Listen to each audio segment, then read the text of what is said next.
one of the championship series Wednesday night, tied at 5 at the end of regulation. La Surla will find Fernando Clavillo. He scores his second goal of the game, a rocket over the right ear of P.J. Johns, and the Sockers win game 1, 6-5 in sudden death overtime. On to game 2, just 2 nights later, Brian Quinn will find Hugo Perez. You'd think that he'd be stopped. He's in traffic. Stolmeyer comes in to help out Valentine, but Perez will end up splitting both, and his wicked left footer goes over P.J. Johns, and the Sockers win game 2. The series now shifts to Cleveland. We'll see if the Force can get back into it.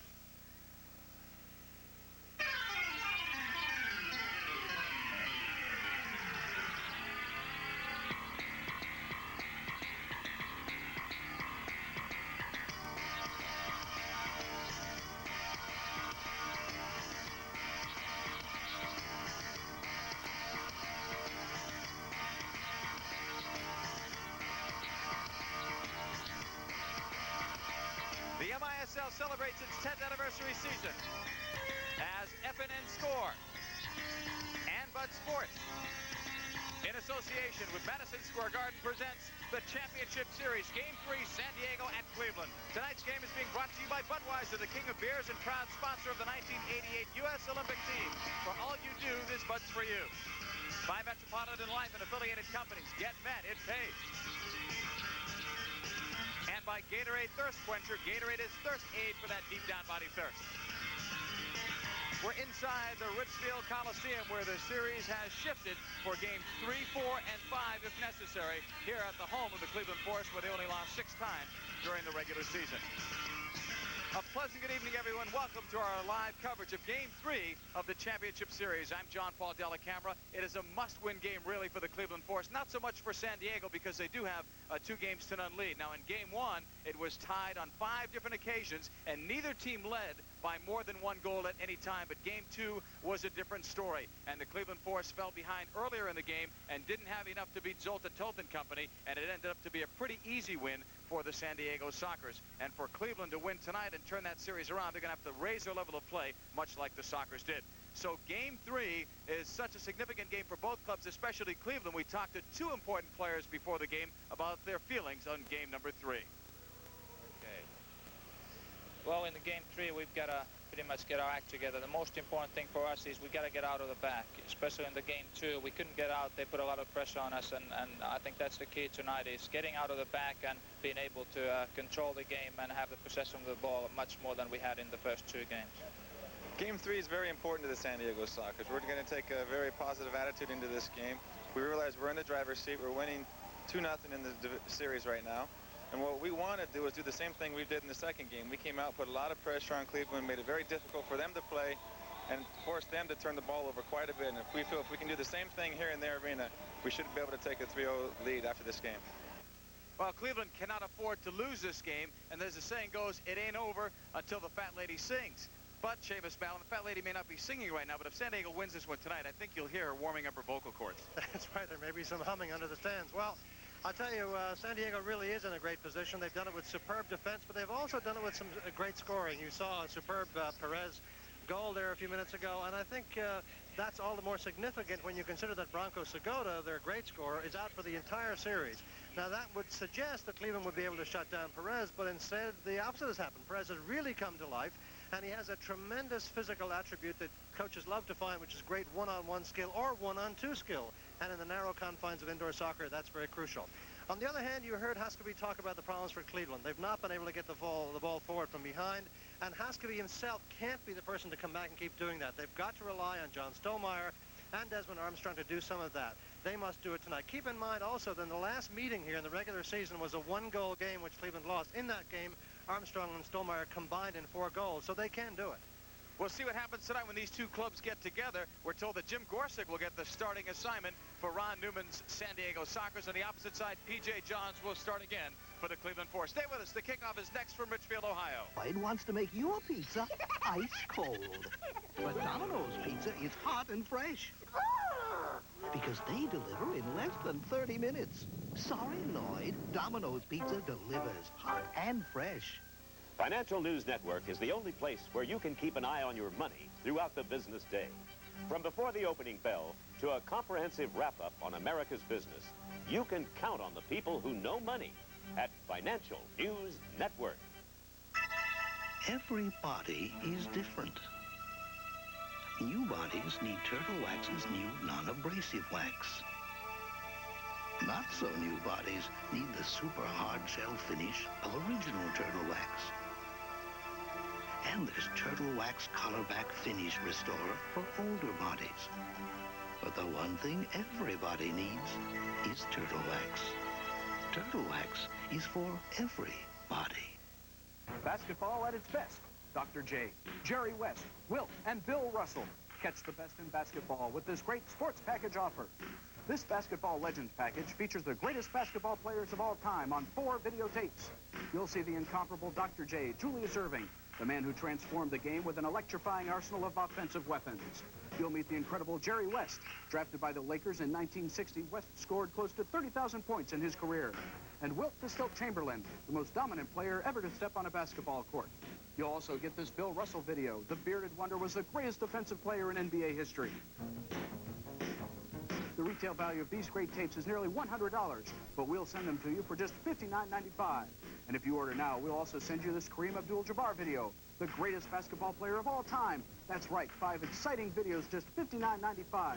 Call 1-800-962-2962 and order your Basketball Legends package today.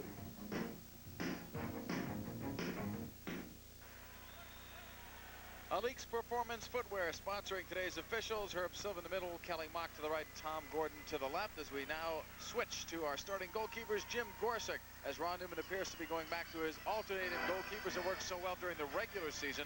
Gorsuch played in game 1, and P.J. Johns on the opposite side. He's used to playing goal 28 consecutive starts, counting this one tonight. We'll see what happens as the Sockers start with the kickoff. Quinn sending it in long, and P.J. Johns will make the easiest play he'll make tonight. DeFlorio, broken up by Brian Quinn. Back to Kevin Crow. Now to Clavijo. Forrest putting some pressure on early. They go after Gorsuch. Jim Gorsuch right foots it long. And it's over 3 lines. So the Cleveland team did a good job there and putting a little heat on, forcing Gorsuch to give up that ball in possession. Now belongs to the Force. It's played into Hoskeby on a soft touch to Florio. Out to Andy Schmetzer. Off the boards, Gino DeFlorio. Back for Armstrong. Off his foot, Hoskeby. Great job to back there, but DeFlorio just left the area. It was hard for him to read that Hoskeby would win that ball, but Kai did it. Schmetzer to Hoskeby. We're just underway in this one. The game's some 40 seconds old. Opening quarter as Desmond Armstrong takes it against Quinn. Leaves it now for Andy Schmetzer. Soft pass to Florio, had a show for it. Clavijo knocked it away. That's where the speed and anticipation of Clavijo worked to the Sockers' advantage. Plays it to Quinn. Brian Quinn knocking it out on the right point to Kevin Crow. Trying to give it to Quinn. Cut off. Cleveland takes over as it's Desmond Armstrong to Hoskeby. And the Force captain gives it up to John Stonemeyer, playing despite a tender left ankle that was injured in Game 2 in San Diego. The ball is deflected by Hermes, who's also playing with an ankle injury or an instep injury. His left instep has been hurting him for a while, and that's one of the reasons why we haven't seen his patented wicked left footers. He's been passing that ball off rather than take the what was an obvious shot for him during the regular season. Gorsuch now sending it long for Julie V. 38-year-old Julie V gives it off to Juan Hermes. Hermes holding it. Hermes and V represent the young and the old of the Sockers regime as it's played all the way back. Kevin Crow giving it up to Gorsuch, and the pressure on again. Played on the right side. Fernandez doesn't give a good ball back to Crow. Valentine right on him. He and Crow collide, picked up by DeLuca. Carl Valentine outside the box in the right wing. Holding it for DeLuca. It comes back. Valentine has it poked away. A quick shot from Stonemeyer goes wide off a block. Stonemeyer barreling in. Played to Allen. Gorsuch guarding that short side. Allen taken down by Fernandez. First foul of the game. And in the restart, Allen leaves it for Valentine. And now, Herb Silva spotting it back a little bit. Valentine on the free kick. Trying to play it across, not a good ball, and Hermes cleared it out. You can see what Valentine wanted to do. He was looking for Allen. Up for Valentine in the scoreless tie. 12:39 to go. V getting it, but a whistle had sounded. The Cleveland crowd very noisy, and we couldn't even hear the whistle. Valentine with an easy give now to Craig Allen. Craig Allen, who had a couple of goals in game one, trying to make the pass, but it's deflected out of play. Last touch by Allen. Sockers have the ball when we return. We've got a scoreless tie, game 3 of the championship series from the Richfield Coliseum. Looking for something different? You could say you're just bringing my family a little bit closer. Think you've seen it all. Oh, wait a second. You want me to do the question like this, Joe? Fine. Know all the answers? Now, does Ted Turner watch this program? Well, you just might be ready for America's most technologically advanced game show, Time Out for Trivia. Only Time Out for Trivia lets you at home be the contestant and win valuable prizes. Sports trivia at its best. Join me, Todd Donahoe, the commissioner, for Time Out for Trivia on FNN Score. Ron Newman still looks dapper even though he's not in his tuxedo. That's just say for the home games. That's his MISL regular season record. That's his career record in the playoffs, 43-20. He's been tough to beat. And Timo Liakowski, 6 consecutive years in the playoffs. Those 200 wins are second only to Ken Cooper in MISL play. So there are the two coaches who have done obviously great jobs in getting their teams this far. Ron Newman has been there several times before. For Timo Liakowski, at least in the MISL, it's his first trip to the championship series. He won one earlier in the NASL in the early 80s with Edmonton. On the right side, Benny Dargle. 204 consecutive games played during the regular season. That streak can continue on to next year. A bump there from McAllis. Yeah, that's number 3, I think, on San Diego already. So, but good forceful play now by Cleveland, who are having a bit more success getting the ball back, getting out of the back. Dargle, in particular, I think you were with Dennis Mepham, looking determined to get it forward early, but that one intercepted. Dennis Mepham over the line for Cleveland. Picked up by Brian Quinn. Along the boards, it's Hoskovy. Played back out to Mepham. He was looking, but not a good ball. As DeLuca was open at the time, Dougherty sends it right. Brian Quinn over the line in the scoreless tie. Plays it across, Hormos Fabrizi holding it. Cuts to the outside. Fabrizi plays it out now to McAllis. Gus McAllis, one-on-one there with DeFlorio. Cutting to the middle area and leaves it for Fabrizi, but that shot is way wide and sent back to the goalkeeper, P.J. Johns, by Dennis Mepham. Roll to the right side now for Benny Dargle. Up the wing, DeFlorio. Gino DeFlorio with 6 playoff goals. Left side, Andy Schmetzer. Plays it in, and he just missed Dargle. Too high on the pass. And Brian Quinn gets it. Cleveland point of view, it's good to see Dargle going into the penalty area, though. They didn't have enough of that kind of penetration from the back in the second game.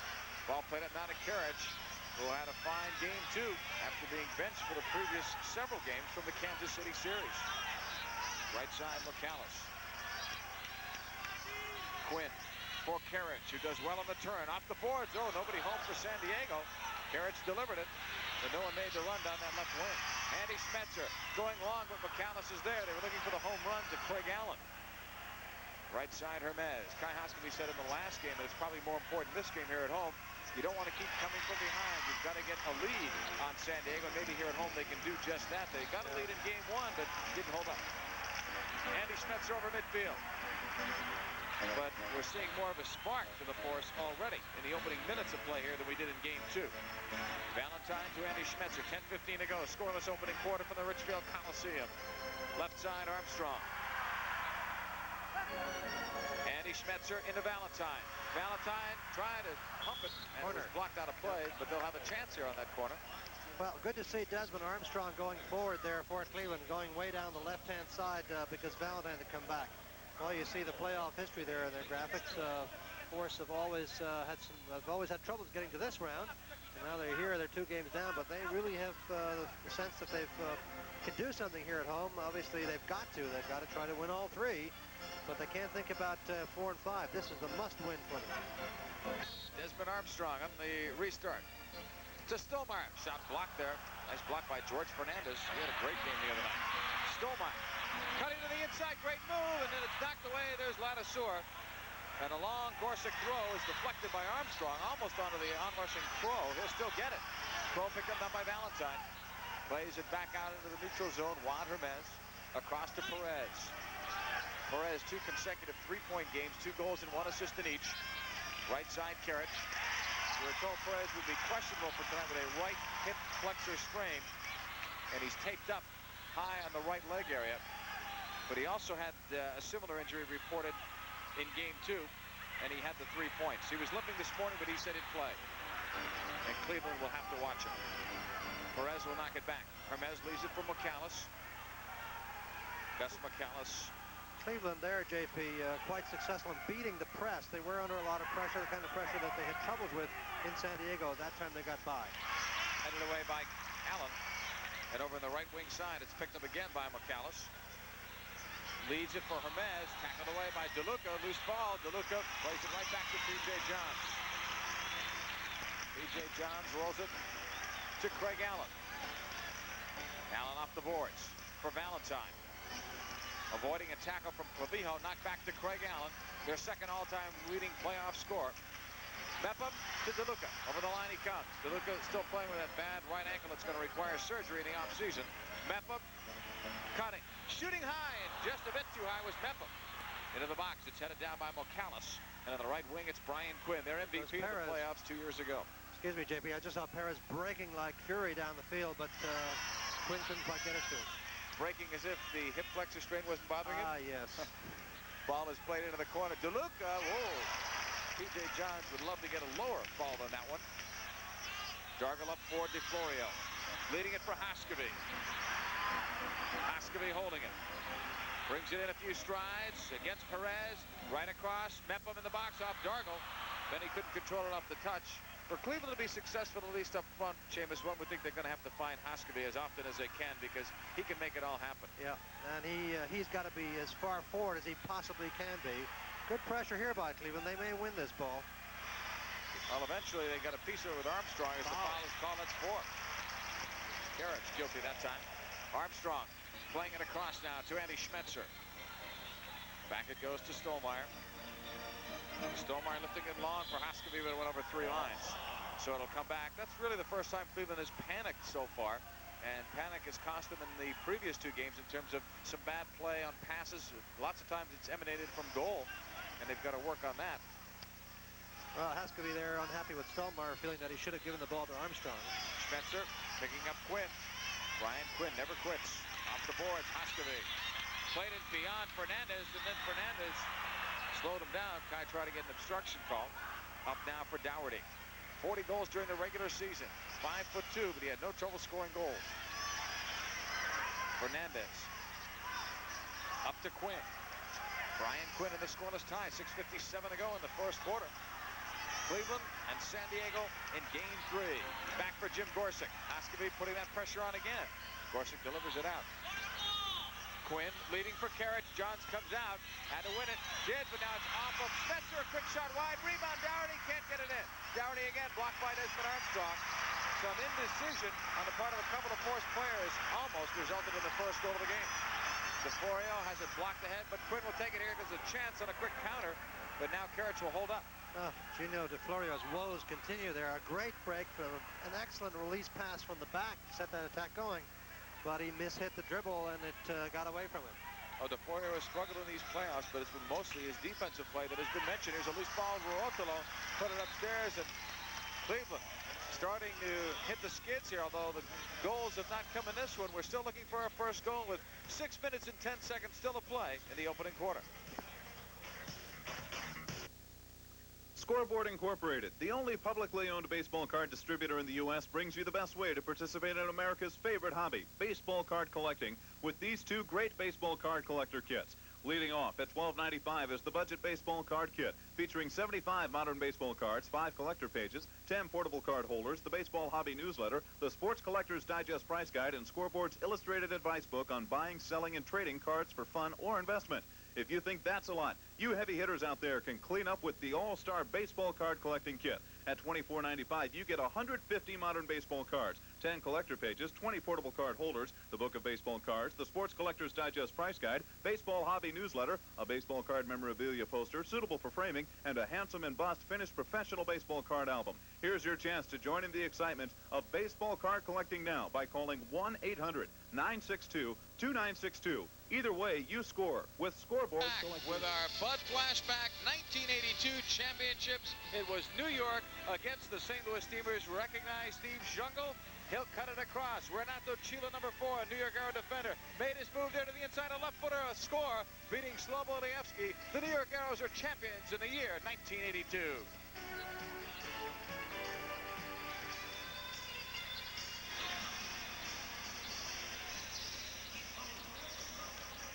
And we're live in the 1988 championship, and Ron Newman has been to the championships before.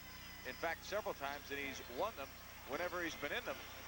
After the New York Arrows had their reign, Ron Newman took over after Don Popovic had won 4 straight titles for the New York Arrows.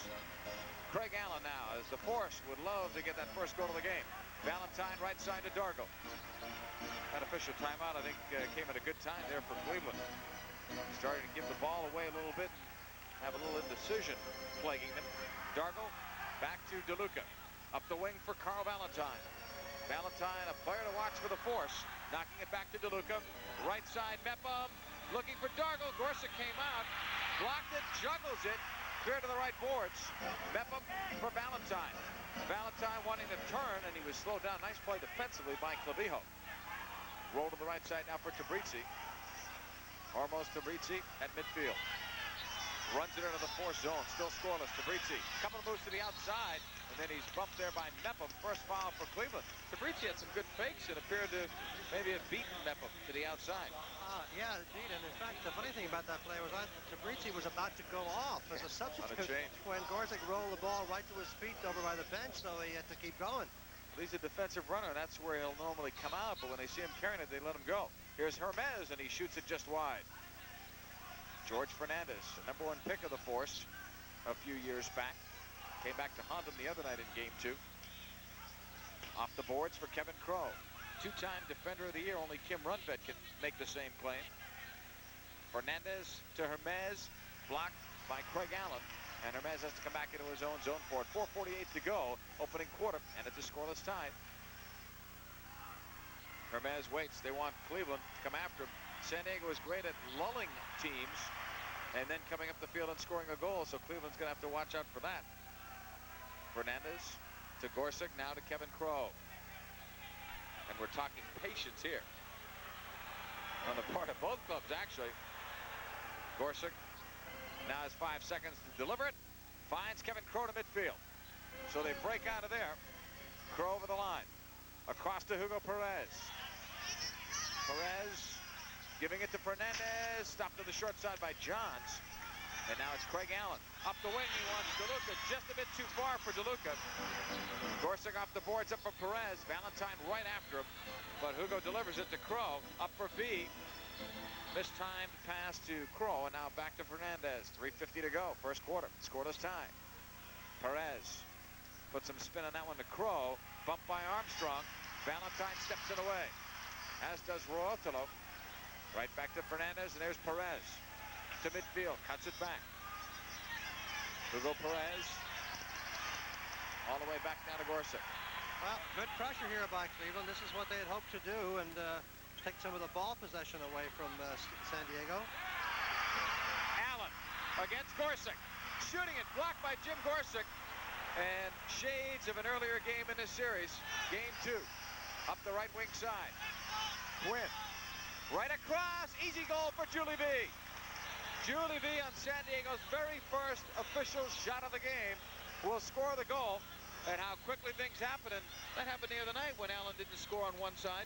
Sockers were able to come back. Yeah, well, you know, the Sockers can punish you so quickly. There's the ball crossed over and knocked in easily by V.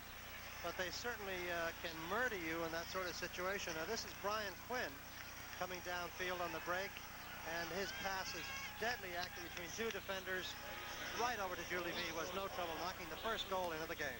So Julie V is at double figures in playoff goals, his 10th of the year, and San Diego has the early lead.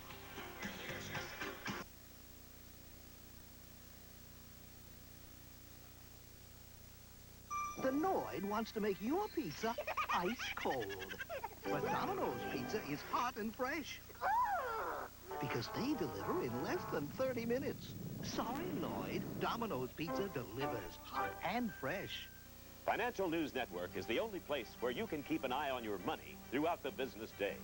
From before the opening bell to a comprehensive wrap-up on America's business, You can count on the people who know money at Financial News Delivers Network. again. Julie V with his 10th goal of the playoffs. The 38-year-old V has had a very big playoff series.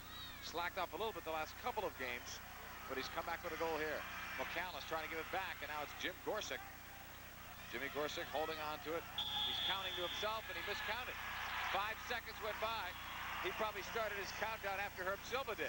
He has 5 seconds when he gets possession to release the ball, and you can see him with his hand stroke indicating where he was with the count, but Silva was ahead of him. Hoskeby, 34 feet out of chance. Shot, score! Hoskeby!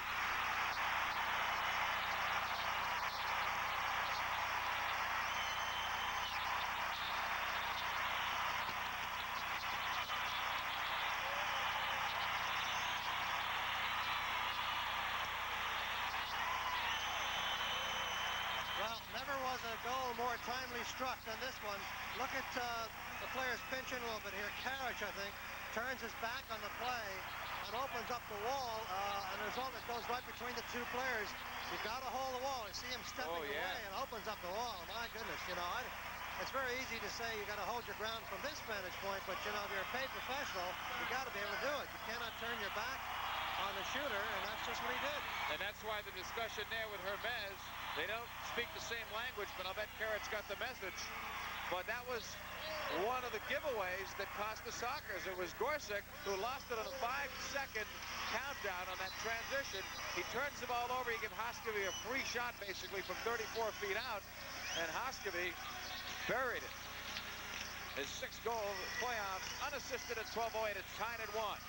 Spencer broke it up. Here's the Florio over the line. There was a whistle, though. There was a whistle, and that's 5 on San Diego. Hoskeby, right side. Stolmeyer against Fernandez. Leaves it off for Armstrong. Andy Schmetzer wide open from 40. Plays it in the box, but Dougherty's there. They were looking for Hoskeby. Karich. Now to McAllis. A 1-1 tie. So no goals at all, and then all of a sudden you get goals coming 17 seconds apart. If my instant math is correct, as McAllis plays it up the right side to Hermes, picked up by Andy Schmetzer. Juan Hermes turns, fires, save, short side. P.J. Johns, a good one on a deceptive shot from Hermes. Andy Schmetzer off the boards, blocked by McAllis, and he'll get it now from Fernandez. Unlucky break for Schmetzer there, JP, trying to get that ball out to DeFlorio. That's the kind of thing that they really need to work on. It looked as though they had it. There's a great move. Karich just shot, he just missed it. Well, that would have atoned somewhat, I'm sure, for getting out of the way of that Hoskeby blast. Valentine holding it at his own red line. Beats 2 players down the floor. Over the line he comes. Plays it into Allen. He lost it, but coming in is Mepham. Poking it out to Luca. Nice play to keep it alive. He wanted that ball badly. Right side for Valentine. 1:16 to go in the opening quarter, tied at 1. Valentine shooting it, but nothing on it, and Gorsuch makes the easy play. Gorsuch with a high lob. Wanted Perez. Mepham way up to win it for Allen. Trapping it. Craig Allen to the outside. Draws the crowd. San Diego with those 5 fouls off the boards. Gorsuch will just clear it intentionally is the call. So they'll bring it to the top of the arc.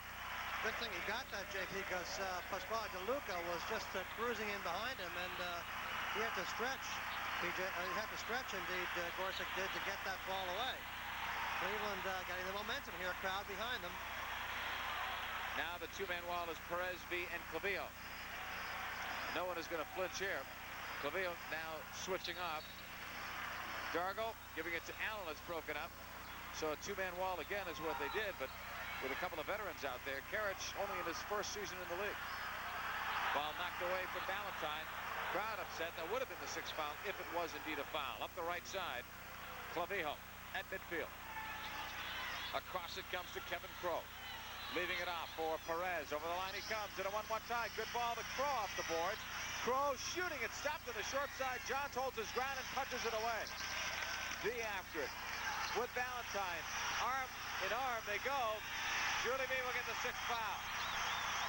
Too much arm in arm. So that 6th foul penalty on San Diego. We'll see if it comes back and haunts them. And the Force will have a chance here to keep that crowd on their side, keep them active. This could be a very intimidating crowd here in Richfield, Ohio. They're noisy, and they usually come in large numbers. Well, Four of the top crowds in history have been here. Got to be a little disappointed there, San Diego does, because Julie V, with 21 seconds left in the quarter, was not able to restrain his enthusiasm, shall we say, and really should have just let it go. Well, there's the punch clear. Now you'll see the battle over here between Valentine and V. They reach in, and there's a little bit of holding going on. Obviously, you see him grabbing him there by the arm. With the quickly, arm. let's go. And quickly, let's go. Yeah, I agree with you. Oh, yellow card. And let's see if it's Ron Newman who's going to get it, or someone else on the Sockers bench. See, Ron Newman. Herb Silva gave Newman a yellow card for not wearing the tuxedo tonight.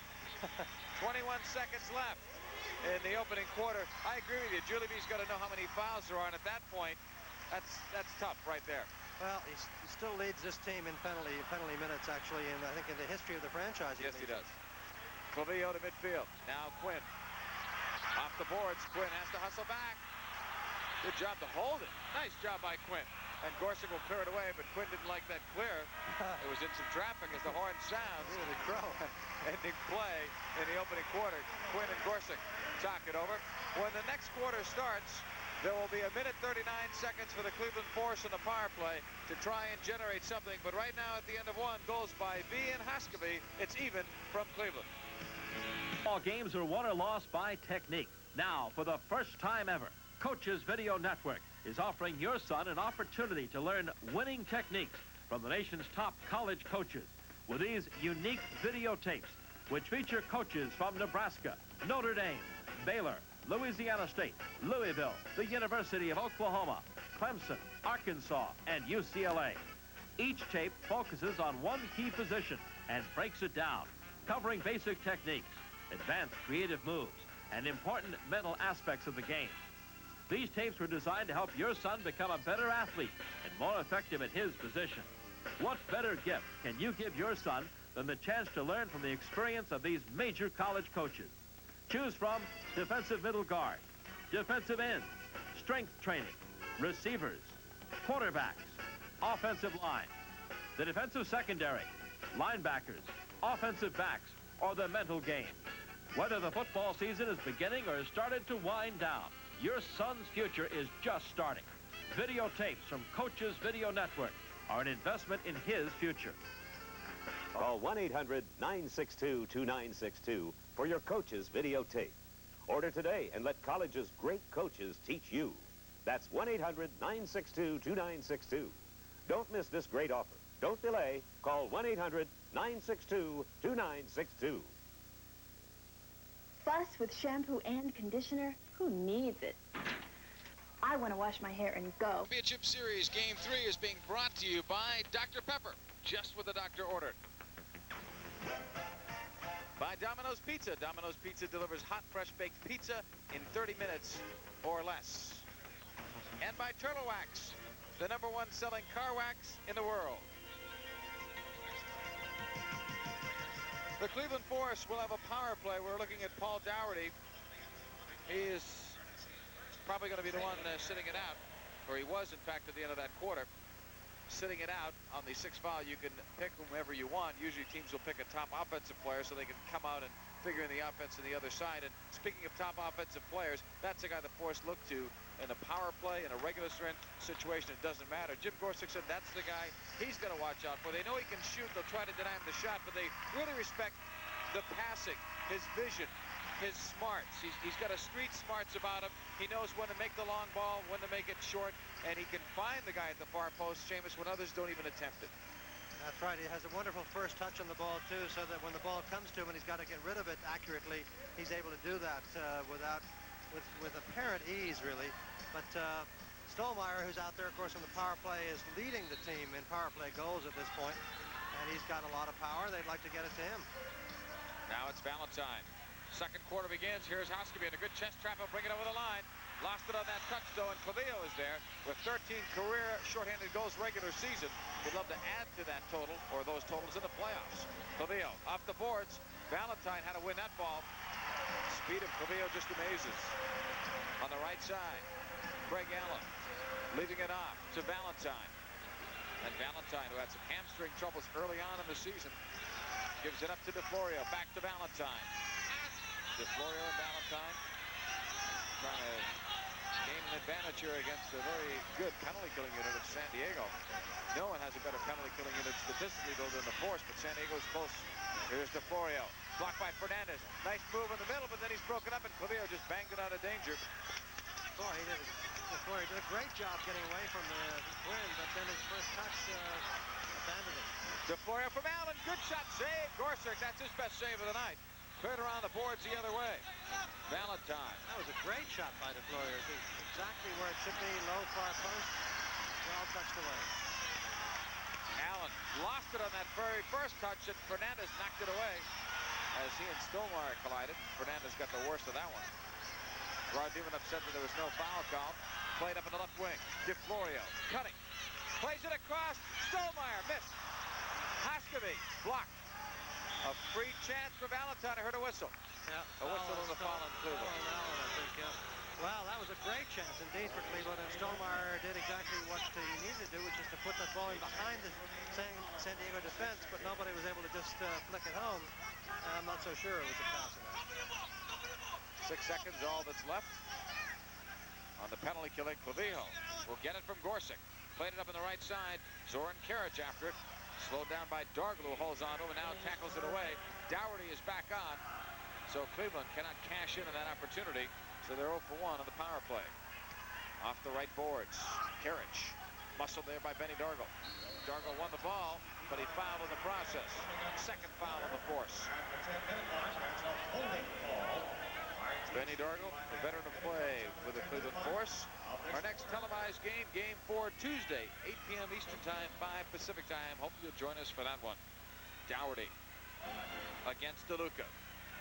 Paul Dougherty played it across, and Rotolo just missed. Karic tried the in-swinger on a volley and just missed it too. I'll tell you, San Diego almost ended up with one pretty goal, and then when they did, one spectacular goal. So P.J. Johns looks at the action that just took place in front of him. We've got a break in that action. It's tied at 1 here in the second quarter. The Noid wants to make your pizza ice cold. But Domino's pizza is hot and fresh.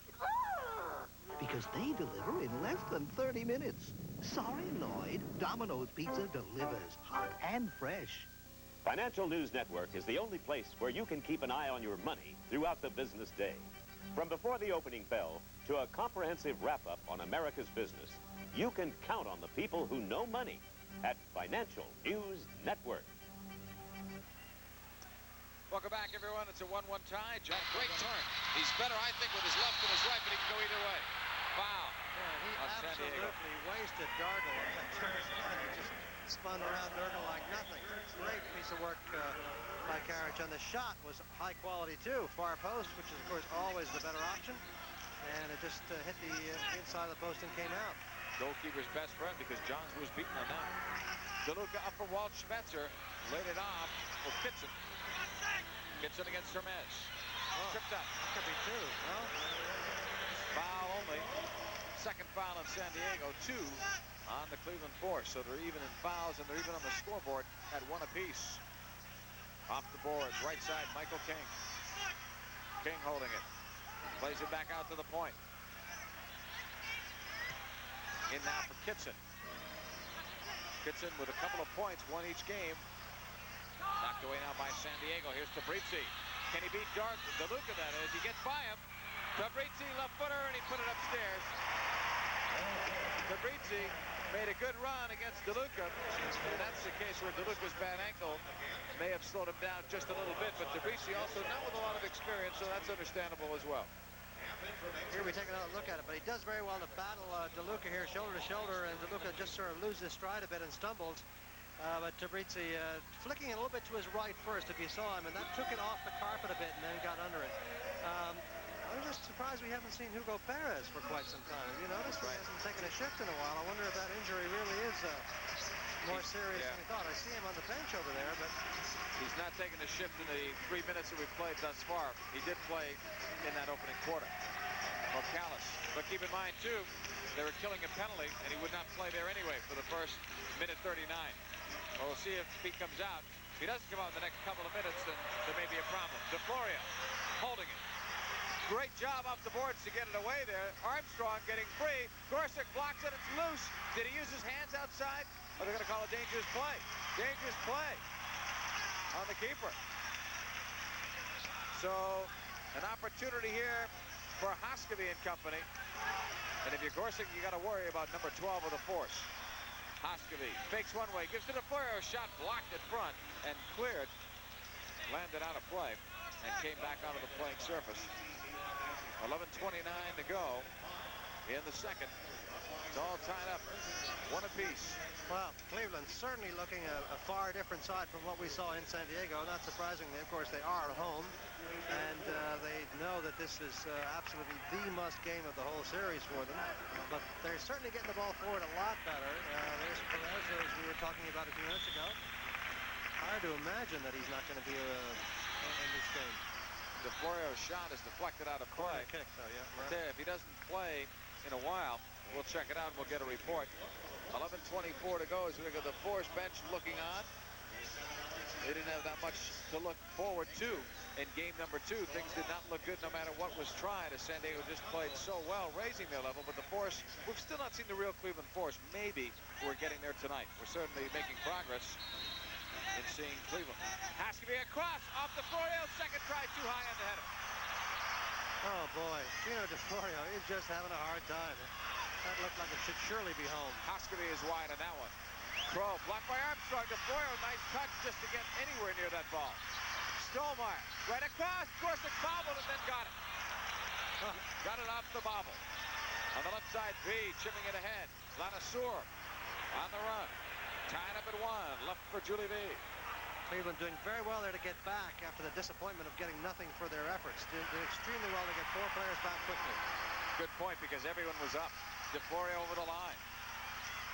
Trying to beat 2 players, knocked away. Armstrong with it, and he's broken up. Now they're in trouble. V coming back. There's Perez off the boards. Hugo Perez to the outside against Stolmeyer. To Crow. Kevin Crow touching it off the boards for Quinn. Quinn, nice move, but DeFlorio won it. That's a nice job. Oh, great job by DeFlorio, getting it back to the keeper, too. And at the end of his shift, he's out of gas. Hoskevy holding it. In his face, Allen shot, save, a beauty by Gorsuch as Hoskevy set the table. Boy, Craig Allen just cannot buy a goal in this San Diego series. His last 2 games anyhow. Fernandez to the right wing. Off the boards. Fernandez again. Far post. Perez couldn't see it as it hopped over a couple of players. Hugo Perez bothered by Andy Schmetzer. Knocked back out to Crow. Back to Perez. 1-on-1 to Andy Schmetzer's side. A shot off the fingertips of P.J. Johns. That was deceptive. Corner kick. Well, DeFlorio's been having some trouble finishing off some chances, as we said there. A minute ago, he had a great chance to 2 super chances. But on the other hand, he has done some good work as well. Well, on the defensive side, he made that play along the near boards and not only won the ball, but ended up playing it back to P.J. Johns. And as we said, he was out of gas from the previous couple of runs. They were going up and down the floor pretty well. 9:42 to go. Second quarter. Tied up at 1. Cleveland Force know they have their work cut out for them tonight. They will have their work more than cut out for them if they lose this one. Quinn. Off the boards, far side off Crow.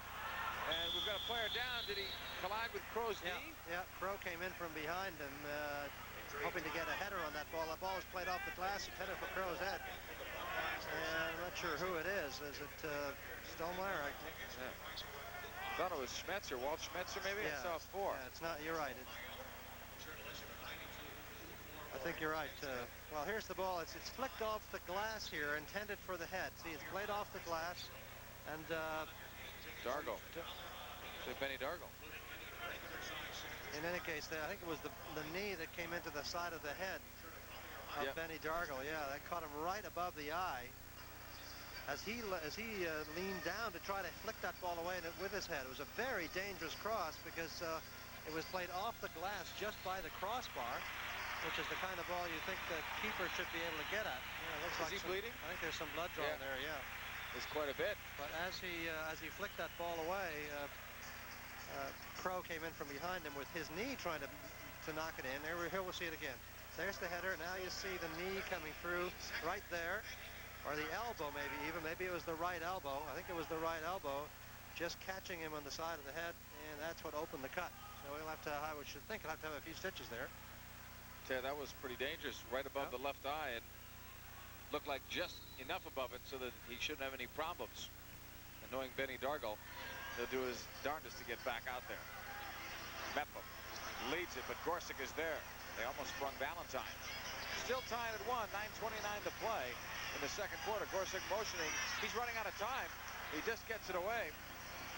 He had 5 seconds to get rid of it, and now it's played back to P.J. Johns. Fakes the pass up the middle, now gives it to Mepham. 9:14 to go. Second quarter tied at 1 off the boards. Dennis Mepham holding it. Attended Bowling Green State University. He's in their Hall of Fame, in fact. Broken up by McCallis. McCallis has it knocked away, but Dougherty is there. The crowd wanted a handball call. Valentine cutting, shooting it, but right at Gorsuch, and again, he has a problem with it. The other one that he bobbled was up in the air. That one was low. Gorsuch on the last couple of shots has struggled with them. Led now by Dougherty to Ruotolo. Raphael with it in the corner against Stolmeyer. Out to Perez. Perez giving it up to McCallis off the boards, and P.J. Johns is right there. Up the wing to Valentine. 8:26 left in the second. Even at 1. Valentine over the line. Holds up. He's got Armstrong joining him, and now gives it off to Craig Allen. Allen holding it. Left footer goes wide, and Clavijo will pick it up. Clavijo bothered there, but does a nice job just to get it out of danger. Headed up by V. Now to Ruotolo. V breaks for goal. Blocked by Mepham. A second one is wide. Julie V was hopeful for a better delivered ball. Now Perez will find Crow. He's open. A left footer high, wide. V with it. Made his spinning move, lost it for the moment. Now has 2 players on him. Was going to give it, does to Perez. Talk about a telegraph back here. On the left side, Crow off the boards. Clavijo. You mean you knew that was coming? Stolmeyer with it. Oh, bad mistake by John. He's a little tired. Ruotolo holding it. V hits the deck. Compliments of Desmond Armstrong. So that'll be the 3rd Cleveland foul. 3 on San Diego. Julie V knew what he wanted to do, and like you said, pretty much telegraphed that one. San Diego didn't do anything with it, but they have a chance here after the Stolmeyer giveaway. We're told that Dargle is going to be getting some stitches over the left eye, and will be back. Don't know how many stitches. V to Ruotolo. Off the boards, off Crow. Couldn't handle it. That's a tough one to play. That ball actually played him rather than he playing the ball off the carom. Craig Allen coming back for the force. Trying to put it in space. Perez with a good block, or else Valentine was open. Force still low on the attack. Mepham to Valentine. Knocked away by Kevin Crow. Perez with it. In a space. The racehorse catches up to that one. Clavijo off the boards, and Armstrong will knock it away. That's one of the only players that could have gotten that into space, and because it was Clavijo, Johns didn't dare come out. Allen over the line. 3 on 2. Craig Allen shoots it wide. Just off the post, Hoskeby looks at him. I can't believe Craig Allen took that shot. Oh. Just can't believe it. He had Hoskeby wide open on the right side. Craig Allen is just operating in some other sphere tonight. He's really just not. He's not sharp. He's making some bad decisions. Gorsuch bobbles and it's loose. Oh, Jim Gorsuch. And a foul is going to be called in Cleveland. Should be their 4th. Well, I don't see it posted up there. I thought they called the foul on the right side. Here's Quinn shooting it. And that one lands into the seats with a vengeance. Brian Quinn blasting that one upstairs. It's all tied at 1, but it's starting to get crazy down below. We're back to our telecast with this Bud flashback. Let's go back to the year 1980. Want to take a guess who was in there? If you guessed Arrows, you're right. Here's the ball, 1 in the neutral zone. They find Jungle number 7. Watch what he does. 1 on 2, and a far post shot beats the goalkeeper. The Arrows were champions in 1980, and Jungle went on to score better than 1,000 points. And now we welcome you back to the live action. What a nightmare so far anyway, Seamus, for Craig Allen. He had a 3 on 2 and an easier play to Hoskeby. That's right. Look at I don't know if you can see Hoskeby wide open on the far side. Crow gives him the shot, and he eventually takes it. Maybe it was a good shot in the end. but you see Haskeby standing there with his hands dropping down to his sides in just desperation. Now here's Haskeby going to hammer this ball off the boards and creates all kinds of problems indeed for keeper Gorsuch as Schmetzer tries to do something with it and I think fouled him. But Gorsuch having his problems tonight, JP. Yeah. He's made some saves, but he's looked quite shaky and unsteady in there. And I did not see game one, but I don't know that he was all that hot in game one. No, and he admitted that today. It was not one of his better performances, a little bit rusty, but the team didn't help him either as much as they helped Zoltan Toth in the second game, to be fair. Yeah, they certainly worked for Zoli. Defensive running was terrific. Armstrong on the left wing against Hermes. We were correct before the Force were given that foul, and Walt Schmetzer was just posted up on the board late. It's up there now. They have 4 fouls, 3 the other way. P.J. Johns will find Desmond Armstrong. Stolmeyer. DeFlorio open to the right. DeFlorio's off the boards, and Armstrong missed. He shot it wide. McAllis will win the ball. Nice job. It's a 2-on-1 to Carriage. Dougherty is open on the right wing. Carriage trying to deliver, and Schmetzer with a block.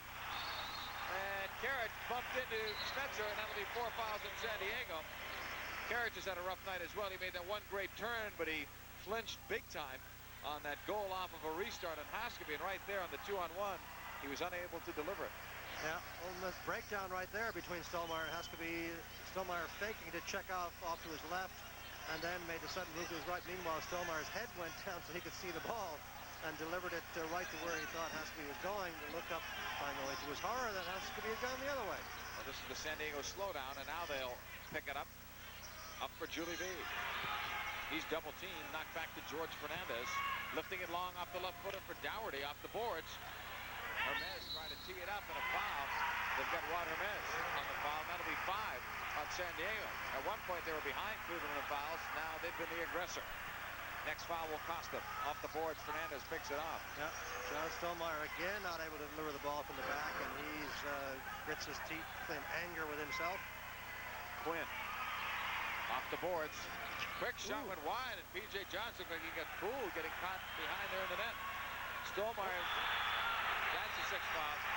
Stolmeyer, Seamus, in defense of him, is playing with an ankle that was hurt enough the other night that he was testing it in the warm-up tonight, and there was a chance that he might not play tonight, so maybe that's some of the reason for a few of the mistakes anyway that he's made. Well, there's the bad decision by McAllis. Well taken advantage of by Carl Valentine, who goes down. Here's another look at it. You see McAllis reaching in from behind here now, and not much danger. See all those San Diego players around the ball. No real necessity indeed for McAllis to make that kind of play from behind. It gives him a 6th foul, and I assume that Dougherty is going to be the ball. In fact, he had a very consistent season. The only time he slumped was at the wrong time at the start of the playoffs, but he seemed to have gotten out of that with a few games during that Kansas City series, although he's not really been a factor in this one other than scoring the 1 goal in game 1. But watch out for him. DeFlorio, power play here. The Force would love to take the lead before the half. On the right side, Stolmeyer holding it to Carl Valentine. Left side to DeFlorio. Valentine, not a good ball to him from DeFlorio, and Fernandez picks it off. They'll leave some of the clock here. Brian Quinn, good job. Quinn holding that ball. Eats up about 8 seconds, 8 to 10 in the zone. Quinn now looking it up for Perez. Now he's playing shorthanded. Not a normal situation for San Diego. Perez cutting. Watch out. Oh, he's tripped down. Foul on Stolmeyer. That's the 5th. Quick restart. Clevio. Save off the right hand of P.J. Johns. Cleveland almost got faked out on that one. Boy, good, quick reaction by P.J. Johns there. That could have been a terribly dispiriting goal if they'd given up a shorthander. I like what Ron Newman did there, though. He put Perez out just for a short spurt when they won the ball, and now Perez is back on the bench. Haskeby holding it. Giving it up to Valentine. Tees it up, and that one is high and wide and out of play with 3:39 to go and 59 seconds on the power play. So Ron Newman rolling the dice a little bit. It appears right now, Seamus, that what we thought earlier is correct. Perez just didn't get on for his shift because of the penalty killing situation at the start of the half, because he's played a regular shift. The only other thing that could have happened would have been if he told Newman that it was bothering him somewhat and he wanted to take maybe 1 shift off, but otherwise he has played regular, so I think it was just a rotation. Well, it's always good to have one guy like Perez if you can in the penalty killing situation, because he can hold the ball so well and kill you with some one-on-one stuff in the counterattack. Make the other team think. Well, yeah. Armstrong to Stollmeyer. 47 seconds in the power play. Cleveland 0 for 1 tonight. Valentine in a 1-1 tie. Holding it to Hoskeby. Lifted to the right to Florio. And now headed away by Crow. Julie V. Off the boards once and then twice. Trying to take it. Did he draw the sixth foul? Yes, he did. Sixth foul on Cleveland, and just like we were saying before about San Diego and maybe a lack of discipline, Seamus, I think you have to say the same thing there. Coaches hate to see their teams get penalized when they've got the extra man. Yeah, I think it's DeFlorio here. Yes. He's being pushed away a little bit, but he does pull V's arm. But V, just a master of cool professionalism over there on the far side, banging the ball 2 or 3 times off the wall to himself, knowing exactly what he needed to do. Julie V is such a tremendous asset to this team, apart from scoring goals and so forth. He really does have that superb experience and coolness when he's on the ball. Well, instead of Cleveland having a chance to go ahead in the power play, you look at a 4-on-4, which I happen to like because of the open space out there, all kinds of room. And with 30 seconds, and then after that, the Force will be down a man for 1:30. And in a 4-on-4, look who's out there, the fastest man in the league, Clavijo, and you've got Perez up top with a guy that can hold the ball like Julie V and then throw in the back. So that's a great foursome to have out there if you're San Diego. Kitson is on with Mepham, DeLuca, and Armstrong. And they will probably just, if they can, get Kitson off after 30 seconds and then get into a penalty killing unit. But Mepham, DeLuca, and Armstrong are likely to stay, but we'll see. Ball play to Crow. Right back to Jim Gorsuch. Gorsuch with a lob on the left wing. Clavijo. Across the line he comes. Giving it to Julie V. With some traffic. 13 seconds left, and then the Sockers will end up with a power play. When Dougherty comes out, a whistle. They're going to call that one on Julie V. So that'll be 7 fouls in San Diego. They got up as high as 11 in one of those 2 games out in San Diego. But that was it, game 2, I believe. As Mepham holds it. And now he's just going to wait. He knows about the penalty, and Kitson does go off. So Mepham waits for the unit to come on. And now it's played over the right side. King. So they kill off 8 seconds, but King lost it, as did V, but San Diego will get possession. McAllis to Brian Quinn. McAllis to the bench. Perez comes on. San Diego changes their bench better than anyone. They were the trendsetters in that changing on the fly with the defensive runners, etc. This is Brian Quinn in a 1-1 tie. Across to the left for Perez. Hugo Perez holding. Right across. Quinn strikes it. Save. A nice one for P.J. Johns. Nice save. He appeared to have been beaten on that one. Quinn again. Cutting it. Perez from 40. Quick shot. Blocked by P.J. Johns off B. And now it's cleared away. Perez will get it. 38 seconds left. Brian Quinn. Played it across. And now Michael King. Broken up. And we've got a whistle anyway for holding on San Diego. So with 31 seconds to go in the half, it's still even at 1 apiece. Dennis Mepham. The hard-working and very much unsung Dennis Mepham over the years. Long thrown on by P.J. Johns. Flipped by DeLuca on to King. Michael King holding it up. And the shot is blocked by Quinn with help from Kevin Kroll. Here comes Kroll. The Budweiser team MVP for the Sockers this year. On the left wing side, Brian Quinn to midfield. Left side, Perez. Perez with 2 seconds left to the power play to the outside. Takes the shot, it's blocked. Coming out is DeFlorio, who is serving it. Up the right wing, Michael King and Brian Quinn. King holding on to Brian Quinn. No chance he's going to get away with that. That's the 7th foul. So if you go back with us, statistically, Cleveland now 0 for 6 versus San Diego. They've yet to score on the power play in this series. Up the right wing to Crow. 52 seconds left. Played it across, too far for Dougherty, but Karich will get it. Zoran Karich fakes on the right foot. Now puts the brakes on. Top of the arc. Karich trying to do it alone, and now shoots it from a bad angle. Dougherty back for Karich. Here's a chance. Drops it off. Rotolo shot, tip off Crow, and then did Johns get it? No, they're going to give it to P.J. Johns, so apparently it went off Kevin Crow. 30 seconds to play in the half. It's still even at 1. Fuss with shampoo and conditioner? Who needs it? Puts it in play for the Force. 28 seconds left. here in the first half of play, and it's even at 1. Walt Schmetzer gives it back to P.J. Johns. Long throw. Flicked up by Armstrong. And now it's George Fernandez. Good job. They'll get a 2-on-1 as it's flicked on to Dougherty, but P.J. Johns reads it all the way. Up to DeFlorio. Long ball, he wants Hoskeby. 6 seconds left. Gorsuch out of the net. Got a piece of it. It's loose. Gorsuch again. Oh, he just gets it with a second to go. If Cleveland gets any kind of luck on that bounce, it's the half end, they would have a goal, and the go-ahead goal going into the dressing room at the half. So, some amazing stuff right there at the end as Jim Gorsuch almost got caught in a very bad spot. He did get caught there, but it didn't cost him anything. Look how far out he is. He has to win this ball. He gets a piece, but look at Hoskeby. As he wins it, it's basically on his right foot, and he's able to kick at it. But the Sockers had other players in there, so Kai was unable to get a good, hard, clean shot away. If he does do that, chances are he scores into that empty net. Hoskeby already has 1 goal tonight. In fact, Hoskeby got the goal that brought the Force right back into it after Julie V had scored at the 11:51 mark. And what a nice goal it was from Kai, 34 feet out on a restart. It's a direct free kick, and he can blast from there. And that's exactly what he did. So at the end of the first half of play, it's all even at 1 apiece. And Ron Newman, the head coach of the San Diego Sockers, must know that this is a rougher game than the previous 2. Right now, let's go downstairs to Seamus Mallon and the San Diego Sockers coach. Seamus? Well, here with halftime with Ron Newman, a vastly different story from game 2. They're giving you quite a scrap tonight. Yeah, the game's a bit ragged, I think. You know, we can't seem to get out. We've got to cool down, and we're not going to get anything in this building, so we've just got to play our own game. But we're getting a little bit ragged, a little bit frustrated on some of the things that are going on. They've had a little bit of success, certainly more than last time, in getting the ball out of the back earlier. Does this mean you're playing a little bit withdrawn from them, not quite so high pressure? I think it's a little bit bigger field, and I think that gives them that little bit extra room, and it's making us miss time, pressure. I think we've got to do a little bit better, see the difference, hope that we're going to get a little bit better with it as we get used to the field. Okay, Ron Newman, thank you for joining us. I know you want to get back to your team. Let's go back upstairs to JP.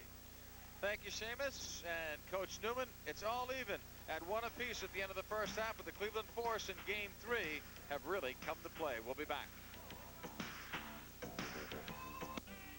We're here at halftime at the Richfield Coliseum. John Paul Della Camera along with Seamus Mallon. And at the end of the first half of play, we're all even at 1 goal apiece. Goal scorers V for San Diego and Hoskeby for Cleveland. Right now, let's go down the field for a very special Metropolitan Life presentation. Here's Cleveland's public address announcer, Howie Chiswick. Wichita Wings goalkeeper Ninad Zagante registered 18 wins in his first MISL season. This afternoon, he was named the winner of the 1988 MetLife Trophy, presented annually to the league's top newcomers. Let's turn our attention to the field, where Ivar Quigley, manager of sports programs from Metropolitan Life, will present Ziggy with his coveted award. Thank you, ladies and gentlemen. On behalf of MetLife, I'm pleased to present the MetLife Trophy, which signifies the most valuable player in his first year in the league. And this year, it goes to none other than Ninad Zagante. Ziggy, congratulations. I messed up your name, didn't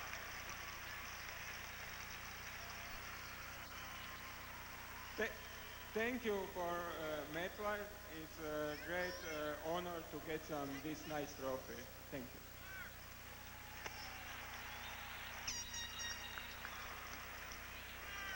Ninad Zagante was our winner, and there's a look at how the voting went. Ketter, very close in second place. Jim Gabarra had an excellent season with the Los Angeles Lasers, third in the voting. Young Boki Banovich of the St. Louis Steamers picked up 5 points or votes. And A.J. Lakawecki, the goalkeeper, second goalkeeper with David Bursich in Los Angeles, also had 5 votes. Congratulations to all of those people, especially Ninad Zagante, our MetLife Trophy winner for the most outstanding newcomer. Let's go downstairs to a good friend of soccer. Besides Seamus Mallon, we're talking about Ivar Quigley. Seamus? Thank you, JP. And indeed, Ivar Quigley is a great friend of soccer. And MetLife, likewise, a very important feature. Maybe I think, Ivar, some fans would like to know exactly where soccer fits into the MetLife picture. Well, our program began, Seamus, about 10 years ago. And it began right with the kids that you're seeing right behind you now. We saw the numbers of kids, boys and girls, playing this great game. And we knew that it was going to grow and grow in this country, and sure enough, that's the way it's turned out. There are more kids playing the game now than all of the other major sports together, and we feel that we're on the right track at MetLife in supporting soccer. Well, one of the great things about the development of soccer in the United States, of course, has been the youth movement, and advertisers are no fools. They see what goes on around, and more you see soccer balls as kind of subliminal advertising and so forth. Is this something that you talk about too in your board meetings? Oh, absolutely. It's a very important facet. We know that it is getting more recognition at the corporate level. As you mentioned, you do see ads. We have developed our own ads for soccer at MetLife. And that is an indication to me that our corporation is behind the sport, and we see it growing forward, and we're pleased to be a part of this growth. Any just quick comments you might have on how you see the future of the game? Well, I think we're all waiting for the July 4th announcement, which we hope will be very favorable toward our having the World Cup in 1994. And I think if that comes, you will see a gradual recognition for the game over the next 6 years, culminating in the sport, in the World Cup. And I'm very optimistic that the sport is going to have its rightful place among the major sports in this country within 6 years. Okay, thank you very much, Arvar Quigley. Arvar Quigley from MetLife, a great friend of soccer, a great friend of the MISL. Now back upstairs to JP. Thank you, Seamus. We're here at halftime. It is a 1-1 tie. Two great stars have scored the goals. Julie V for San Diego, Hoskovy for Cleveland. We're coming right back to Richfield, Ohio. Stay with us. With the community, so it's not the classic indicates maybe to some people that it's one game, but it's really not. No, it's a whole week's worth of activity, and you have to give a lot of credit to the Cleveland Force and the front office at the MISL for creating this activity. But the one thing that it does is that it gives the players an opportunity to be looked at very closely by the coaches. And to be in this environment where they're going to train and play the way that they will as professional players, and that's invaluable because in the college ranks they don't have these opportunities the way they do for this week. And the coaches will tell you that you see a very, very steady progression from the players over a 7-day period. So it's worked out very well for us. It's a program we're very proud to be associated with. Our thanks to Steve Sampson for joining us at halftime and also for this nice trophy. And as we take a look at the top 5 vote getters, you see how close it was. Bronco Segota missed it by just one. Zoltan Toth-Preki and Jan Gusens were the others. We're tied at 1 at the end of the first half. Stay with us. We'll be right back. The Noid wants to make your pizza ice cold. But Domino's pizza is hot and fresh. Because they deliver in less than 30 minutes. Sorry, Lloyd. Domino's Pizza delivers hot and fresh.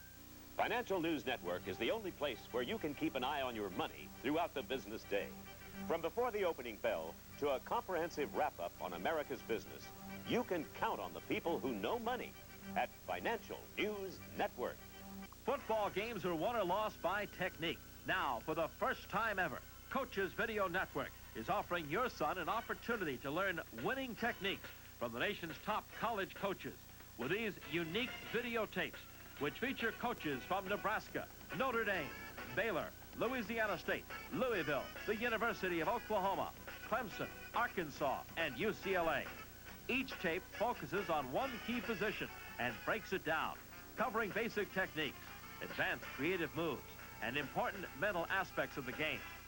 These tapes were designed to help your son become a better athlete and more effective at his position. What better gift can you give your son than the chance to learn from the experience of these major college coaches? Choose from defensive middle guard, defensive end, strength training, receivers, quarterbacks, offensive line, the defensive secondary, linebackers, offensive backs, or the mental game. Whether the football season is beginning or has started to wind down, your son's future is just starting. Videotapes from Coaches Video Network are an investment in his future. Call 1-800-962-2962 for your Coaches videotape. Order today and let college's great coaches teach you. That's 1-800-962-2962. Don't miss this great offer. Don't delay. Call 1-800-962-2962.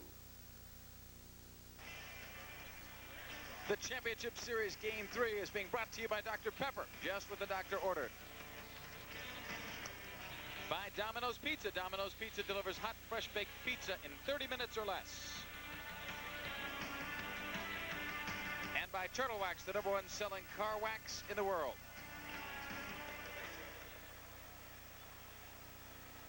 And here at halftime, it's an even game, 1 goal apiece, so not that many highlights, but we're going to show you the goals on both of them. Julie V and Kai Hoskeby, two of the very great stars of the Major Indoor Soccer League, were the only two that have connected thus far. There were some close chances for both teams, but after the 1 goal was scored by Julie V, which will be coming up in just a moment or so, Hoskeby got one on a restart. Let's go now to Seamus Mallon. We'll take a look at Julie V's score first. Well, we're going to take a look at the great placement of Julie V. You see Brian Quinn makes a good wide run, a fast break out of the back, but he places the ball beautifully between two defenders. Valentine can't get to it. Julie V has that very fine touch. No chance really for the keeper, and that was the first goal of the game in about the 12-minute mark, just before the 12-minute mark in the first period. Now, that lead lasted only about 17 seconds or so because a free kick was awarded at the other end. The wall broke nicely for Hoskeby. He didn't even look at it. He just seemed to look at the ball, but he found a space between those two players as Carriage turned his back on it, and it just whistled by the goalkeeper, and that tied it up, as I said, 1-1, and we had no scoring in the second half, so the score at halftime remains 1 apiece.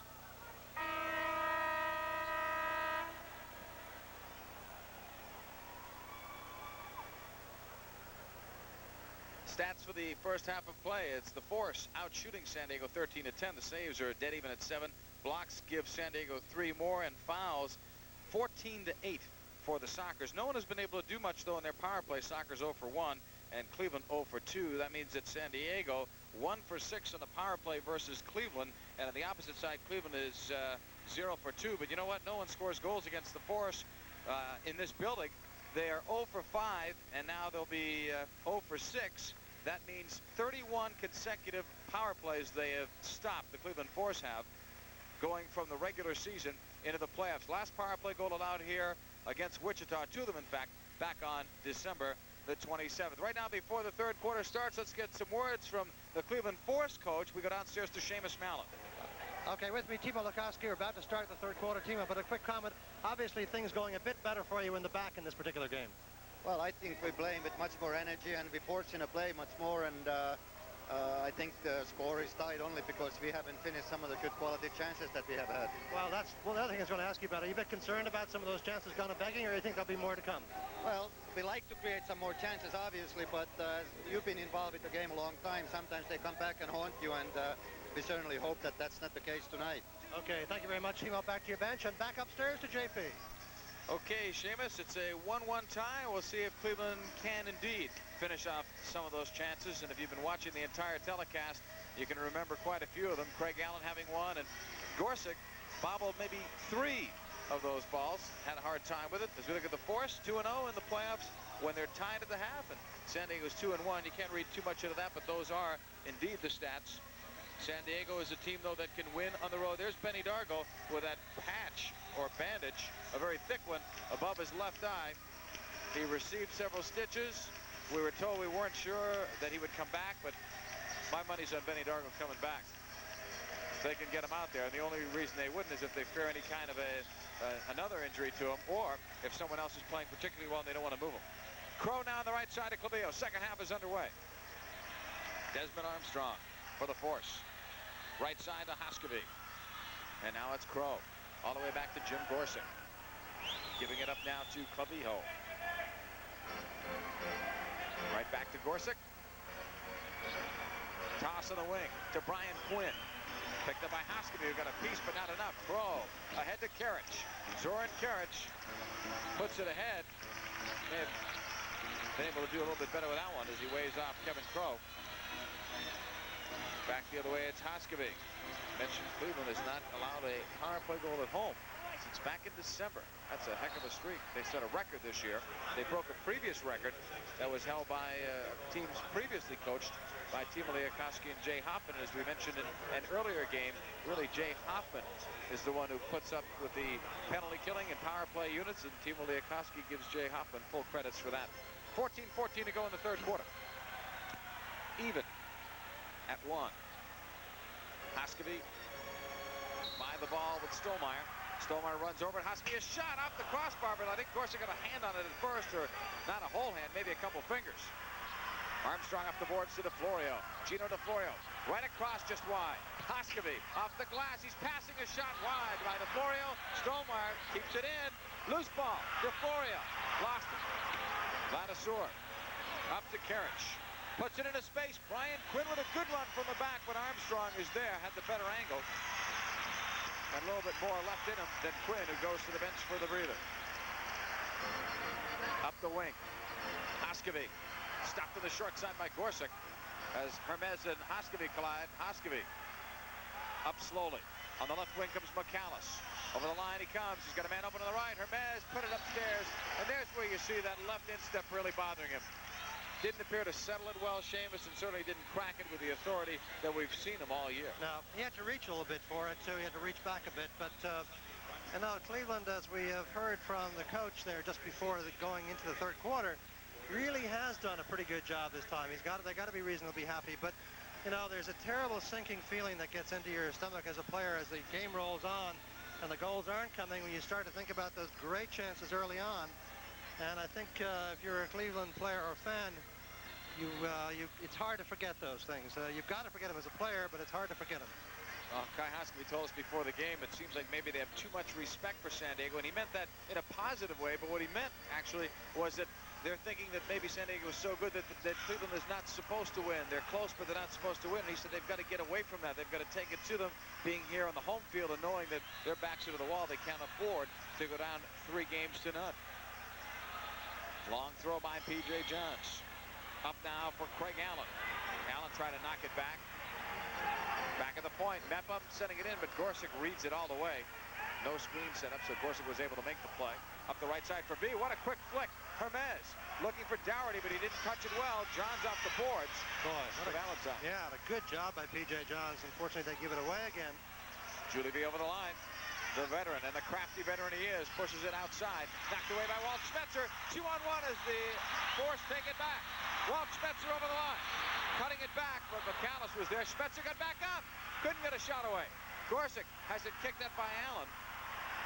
Jimmy Gorsuch thought that there should have been a foul there as he tosses it up the field, and Dennis Mepham puts it into the corner.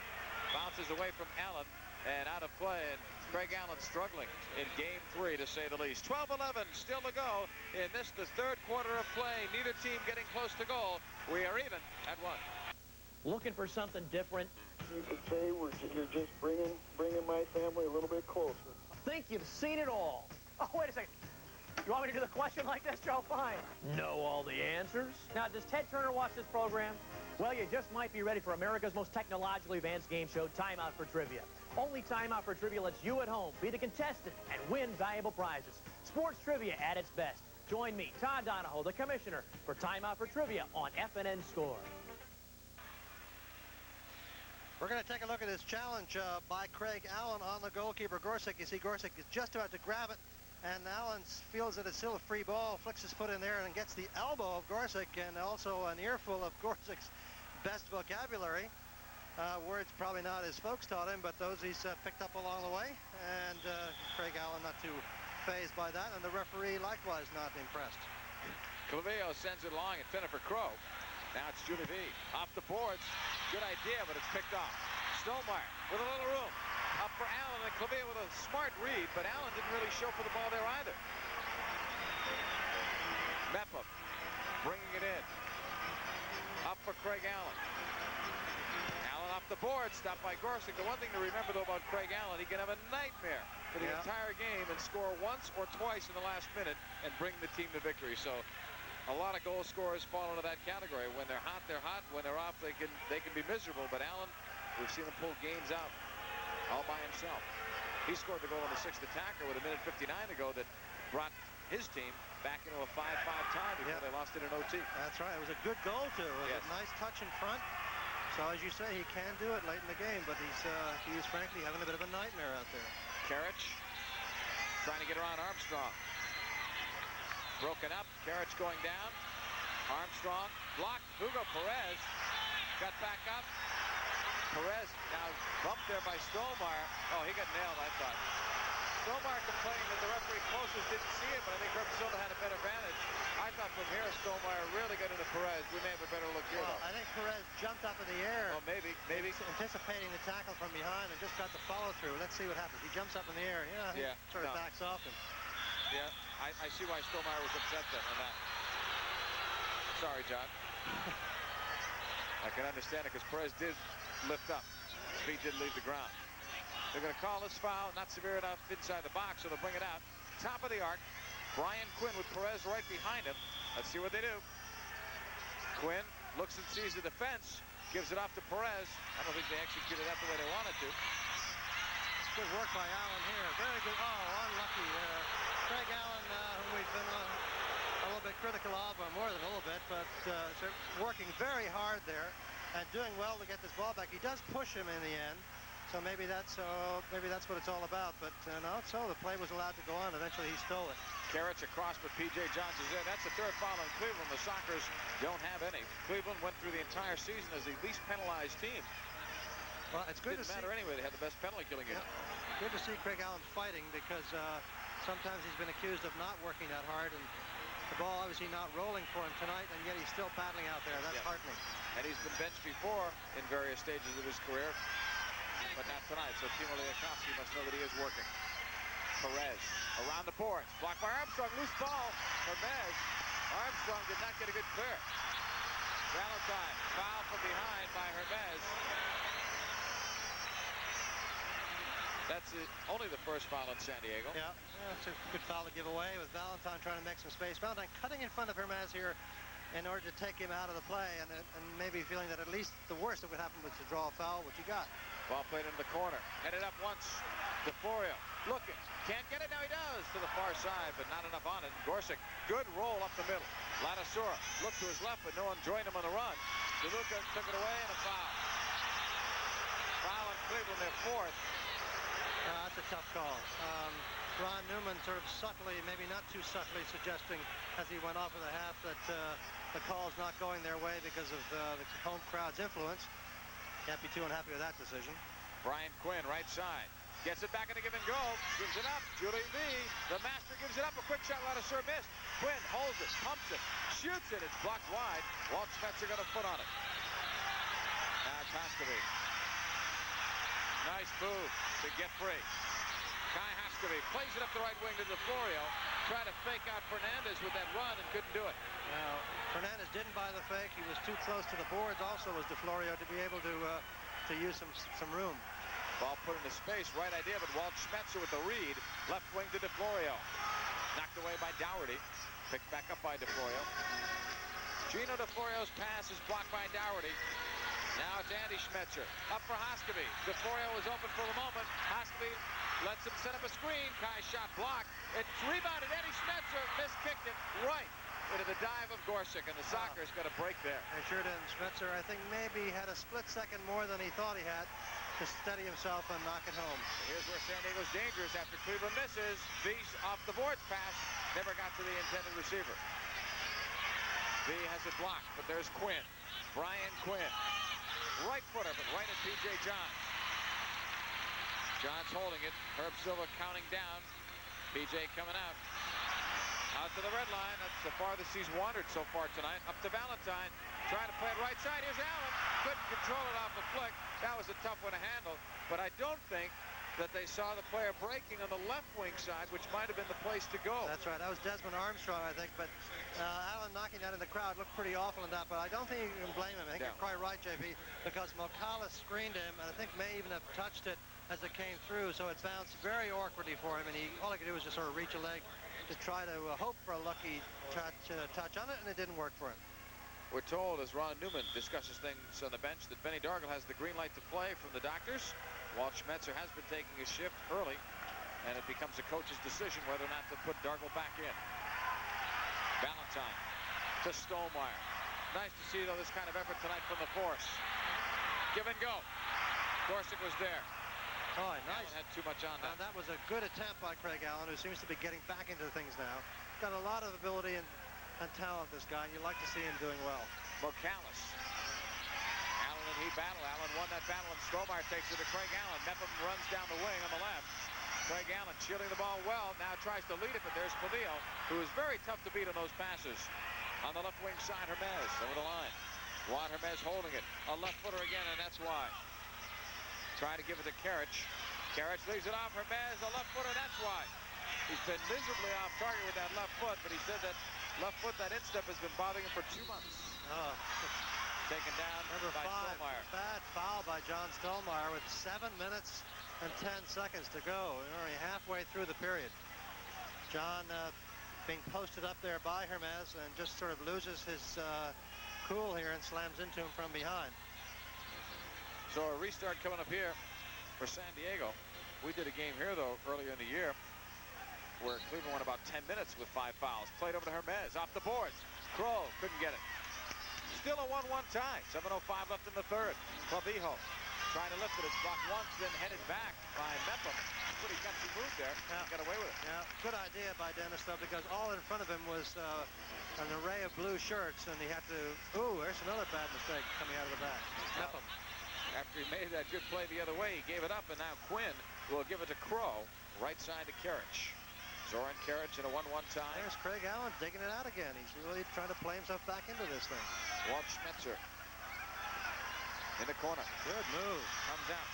Leaves it on. Now for Dennis Mepham. Only 2 Schmetzers are playing tonight. Walt and Andy. Brian still sitting out with that turf toe around him and deciding the rest of them used to Brici. So I think I know who Walt Schmetzer Sr. is rooting for tonight. He's rooting for San Diego. Something's wrong. Brian can't get mad at him. He's not out there playing. Mepham to Valentine. Valentine loses it. Too much traffic. Allen in there got a piece of it with help from Valentine, but there's Dougherty winning it. Look out for San Diego. And Dougherty immediately signals for a change. They put Perez out there. Karich outside the box. Gives it to Crow. Off the boards and play back to P.J. Johnson. That didn't look like San Diego there. No, it did not. That was a great chance for them. A 3-on-1 break that they just simply did not use. Oh, a bad foul by Craig Maybe Allen, 2. number Let's 6. see. Well, that's 6 fouls anyway. Yeah. It was Mepham, wasn't it, that reached out? Mepham, excuse me. Yes, I meant to say Mepham. I thought Craig Allen. Oh, sorry, Craig. But Dennis Mepham.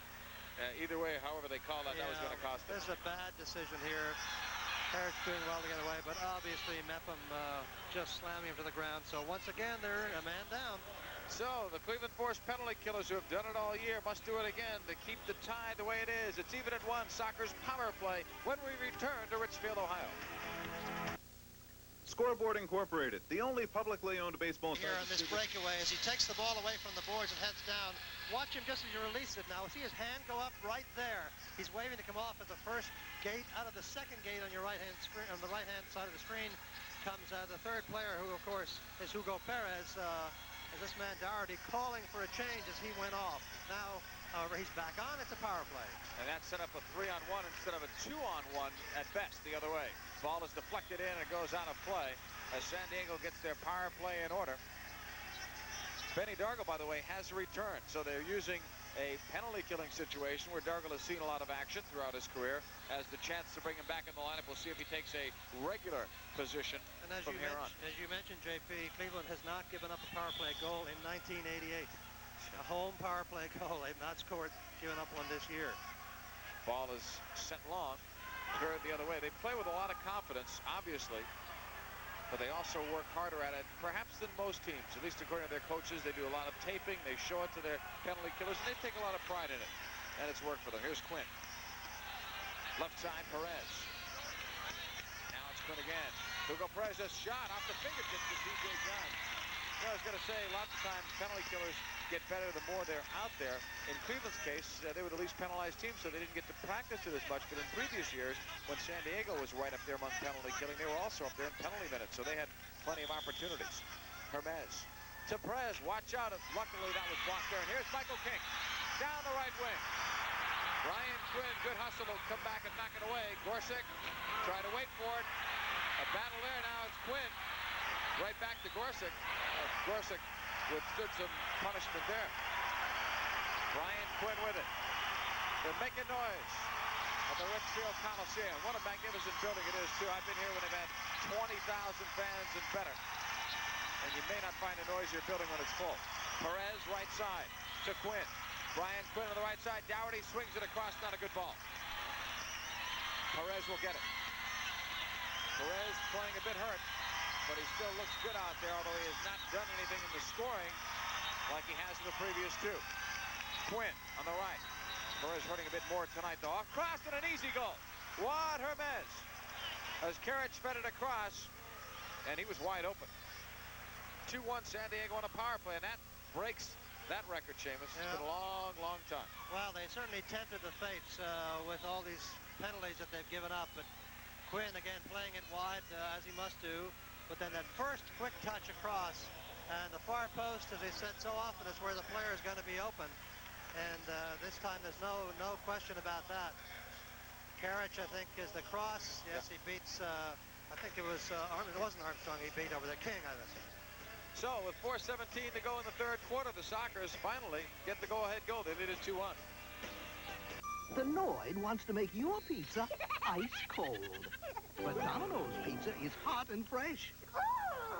Because they deliver in less than 30 minutes. Sorry, Noid. Domino's pizza delivers hot and fresh. Financial News Network is the only place where you can keep an eye on your money throughout the business day. From before the opening bell to a comprehensive wrap-up on America's business, you can count on the people who know money at Financial News Network. Well, the key to this power play goal is the early release by Karich. Watch him get the ball from Quinn. He doesn't hesitate. He immediately pushes it to the far side where he knows Hermes is wide open, and he has no trouble knocking it right into the open net. And Stollmeyer drawn a little bit to that far side because he saw Michael King go all the way over and commit himself on the slide. So that drew Stollmeyer a bit towards covering up that space. Unfortunately for Cleveland, it opened up the space at the back post. Hoskovy up for Kitson. Turning off Armstrong. Loose ball, and Gorsuch will come up with it. Kitson, no points at all during the regular season, but he missed most of it with a knee injury.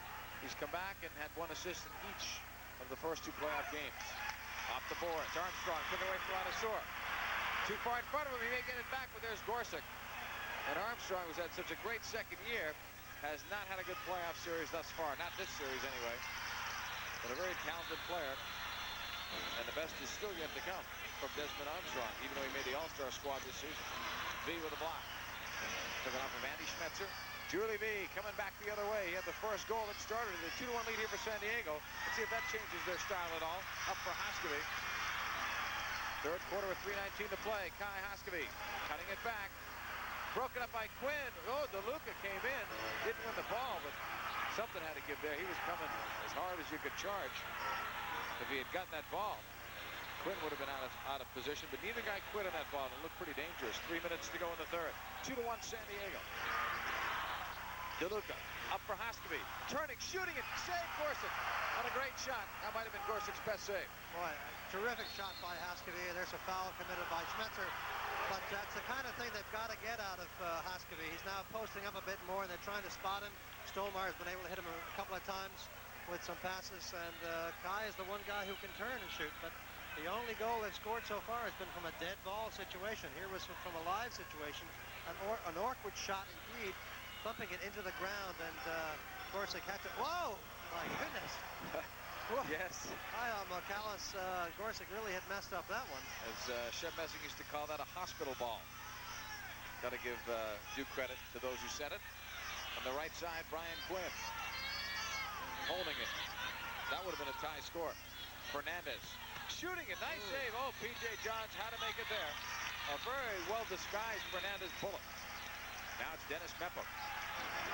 Well, unlike the other night, Cleveland didn't create chances because of San Diego's defense. Timo Liakowski, I think, said it best. They were creating those chances, and it's been a much better-looking Cleveland team, but they still don't have a goal, Seamus, as you said, to show for it, except on that dead ball. So they've not been able to string the passes together and connect.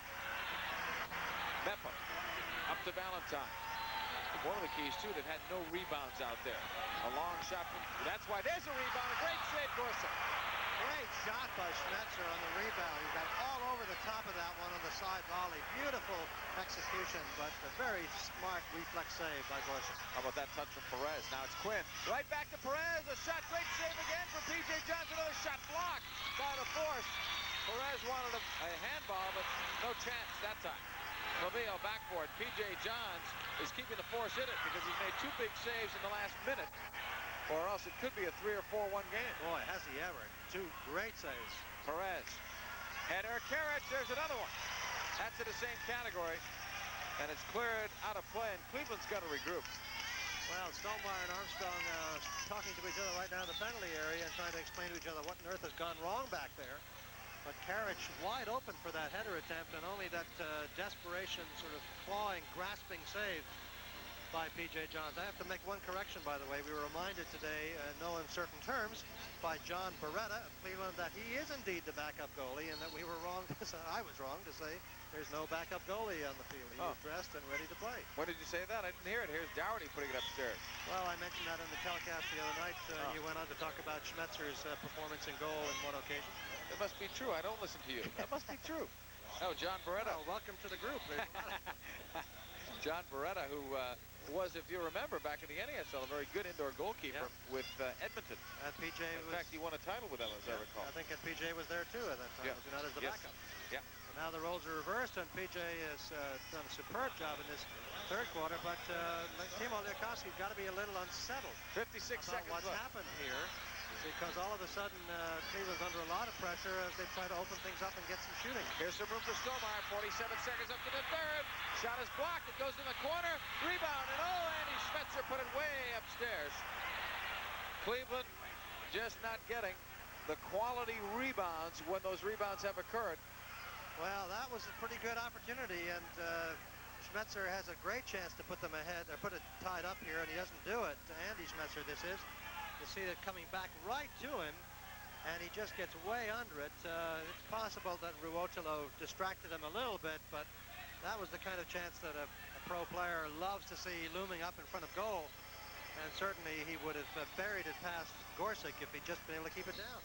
42 seconds left in the third. It's a 2-1 San Diego lead. So Walt Schmetzer a few minutes ago with a great volley that was saved, and Andy Schmetzer knocking it into the crowd with perhaps even better chance. Armstrong up for Hoskevy. Kai taking on Crow. To the outside, off the boards, blocked by Gorsuch. Off the boards again, and Jim Gorsuch is there.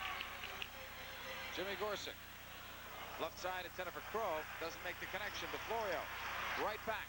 Hoskevy. Nice job on the turn. Across on the wing. Schmetzer up to Florio, and it went up the post. It never went in. Cleveland's got to wonder that they're not being jinxed here as John sends it back. Either one of 2 players for Cleveland could have and should have buried that ball, and they didn't. The mystery is how that didn't go in, because that there's, you know, the leprechaun has left Boston Garden. Yes, he has. Seems to have made a return appearance behind Gorsuch. Look at this. Good work here. The shot coming across, but it looks like it's surely going to go in, and DeFlorio unbelievably cannot just knock it in. Hoskevy to Armstrong.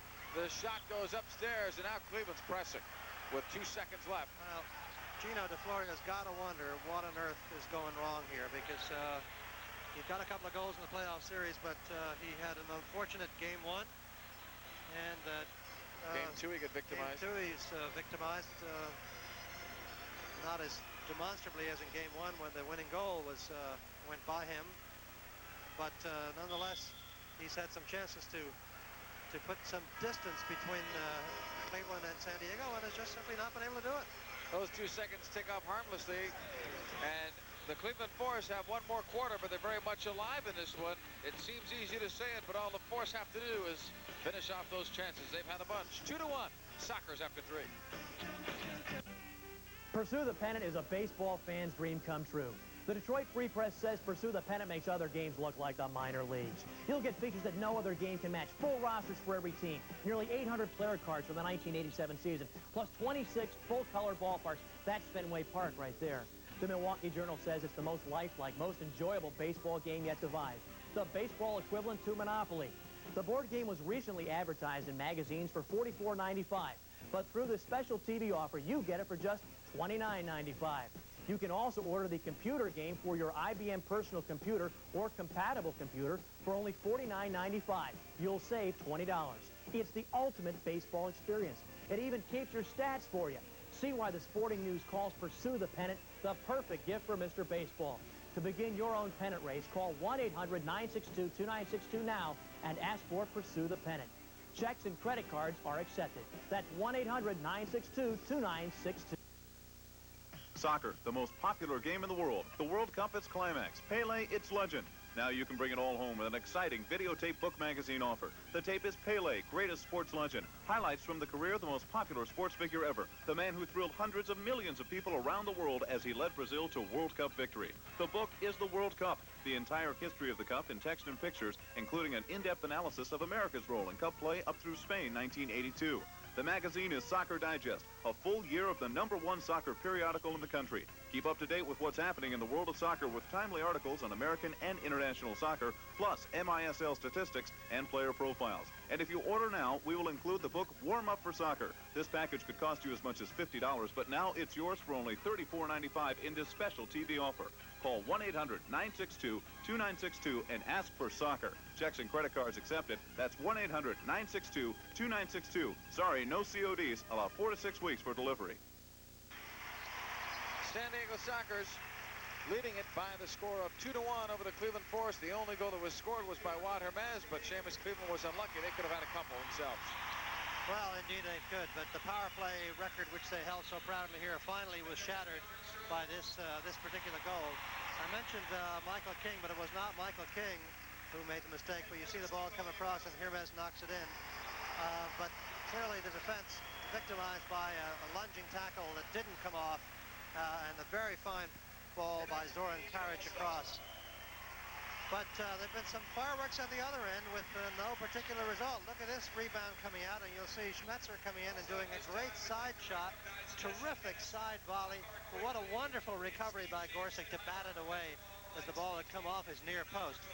And as time was running down in the quarter, it looked like they surely must score here. This time it's Andy Schmetzer putting the ball in behind the keeper, and DeFlorias just to knock it in. He's caught wrong-footed, can't get it in. It hits the inside of the post.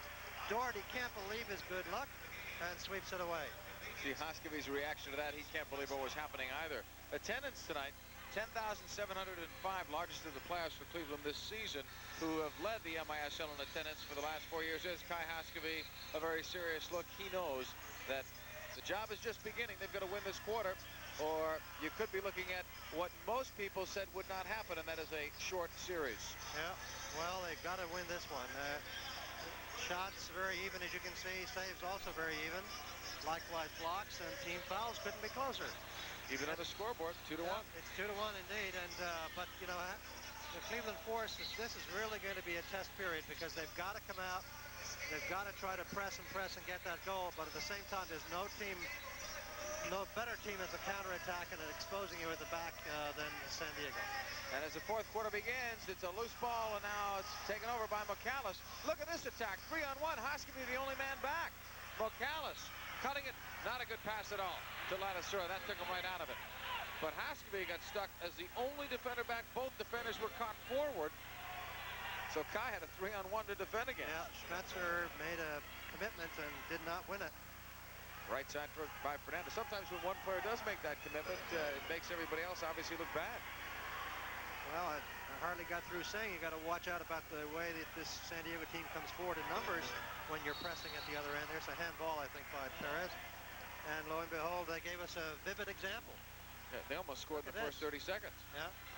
On the left wing side, coming up to Florio, broken up by Fernandez.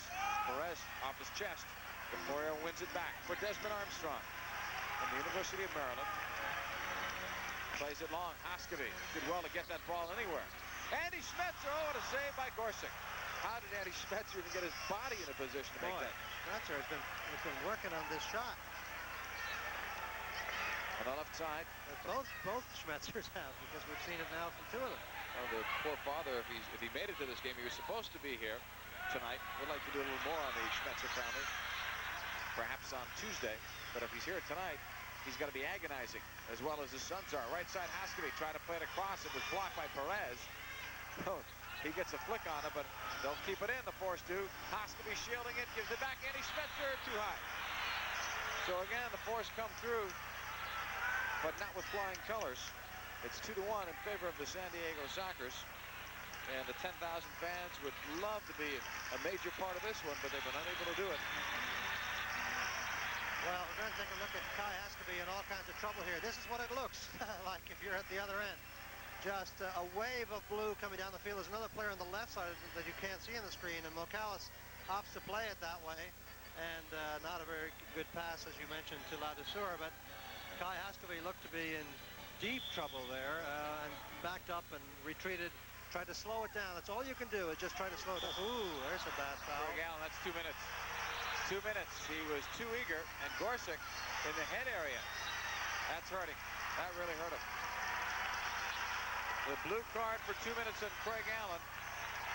Craig shaking his head, but he can't be second-guessing the call. He may be upset with himself, but watch him. Yeah, he feels that he can steal this one away, but he obviously gets in there much too late. And Jim Gorsuch will be looked at by the trainer, Bill Taylor. So while he takes that breather, the force penalty killers must do it again. Craig Allen in the box for the force. The Noid wants to make your pizza ice cold. But Domino's pizza is hot and fresh. Because they deliver in less than 30 minutes. Sorry, Noid. Domino's pizza delivers hot and fresh. Financial News Network is the only place where you can keep an eye on your money throughout the business day. From before the opening bell to a comprehensive wrap-up on America's business, you can count on the people who know money at Financial News Network. Well, Gorsuch getting some attention there. He obviously needs it. He got really quite hammered by Allen. Allen feeling that he could just lunge in here and get it, but you see he had made his commitment really a bit too late, frankly. I think that Gorsuch had already his fingers on the ball as he made the lunge, and his knee hit him on the side of the head. But then his head snapped on the carpet, and that's where he's hurting. It was on the second attempt. Allen bumps him with the knee, but then watch Gorsuch's head. Not so much there. That's a collision. That doesn't hurt him as bad as what you'll see here. Watch his head. It's a hard bang on the carpet, and he rolls over, and he is hurting. Bill Taylor looking him over. Tell you what, he doesn't need a rest. He's not holding off for a rest, and he's got an Allen the penalty, so there's no advantage right now in him just sitting there. He's not tired, or he shouldn't be tired. And right now, the longer this goes, they've got to be thinking about Zoltan Toth, because that is a long time for him to be down there, and you may see the officials try to hurry it along. Well, because it's a long time to make a decision. That's right. You don't fool around with head injuries. I'll tell you, if he's anything wrong with his head, they should get him out of there and not worry about it. It's not as though they're going to a second-rate backup goalkeeper. No, they're going to the best in the league this year, aren't they? No. Well, Jim Gorsuch, I tell you, he goes out there. He's a hard player. He barrels his way through. He'll bang those boards. He'll bang against players. He got kicked in the hands by Allen earlier. I think Craig was just a little bit frustrated. He has not had a good game as we watch Zoltan Toth warming up. He's not had a good game, Seamus, and he's the kind of guy that if he can get that ball, maybe he can put it in. He put maybe a little too much pressure on himself. It's not a good foul. It's not a good penalty, obviously, for him to take. Although somebody might argue that if Toth comes in and all of a sudden things go the other way. But Allen was trying to do his best to get that ball. He thinks that he sees the ball loose. On the replay there, it's not loose at all. Gorsuch has it. But right now the concern is for Jim Gorsuch because, as you well put it, you don't fool with head injuries. But I thought they were going to make a decision to get him out. By that, I mean not in slowing the game up. If it's obvious he's not going to continue. And I'm surprised that they've kept him out there. Cleveland's doctor, Don Goodfellow, is now looking at him.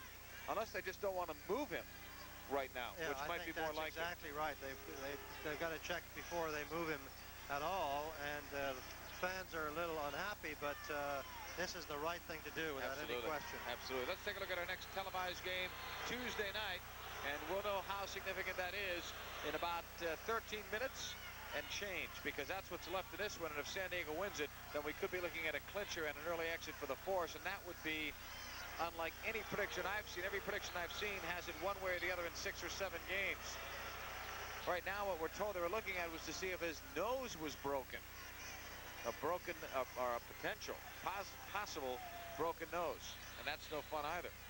Concussions are bad enough, just ask Alan Mayer, but the broken nose, as Clavillo talks to him, it's hard to breathe for him out there. He's into pain. Clavillo may be saying to make the switch there. They're making the switch, Why not? This is too close a game, I think. to fool with this. Well, we're going to take another look at the injury, and you should keep an eye on Craig Allen's left arm and see if this tells you anything. There's the reach in. And there's the left arm, which may be what smacked on his nose there. Again, it's very hard to tell, but no questioning the force of the impact. No.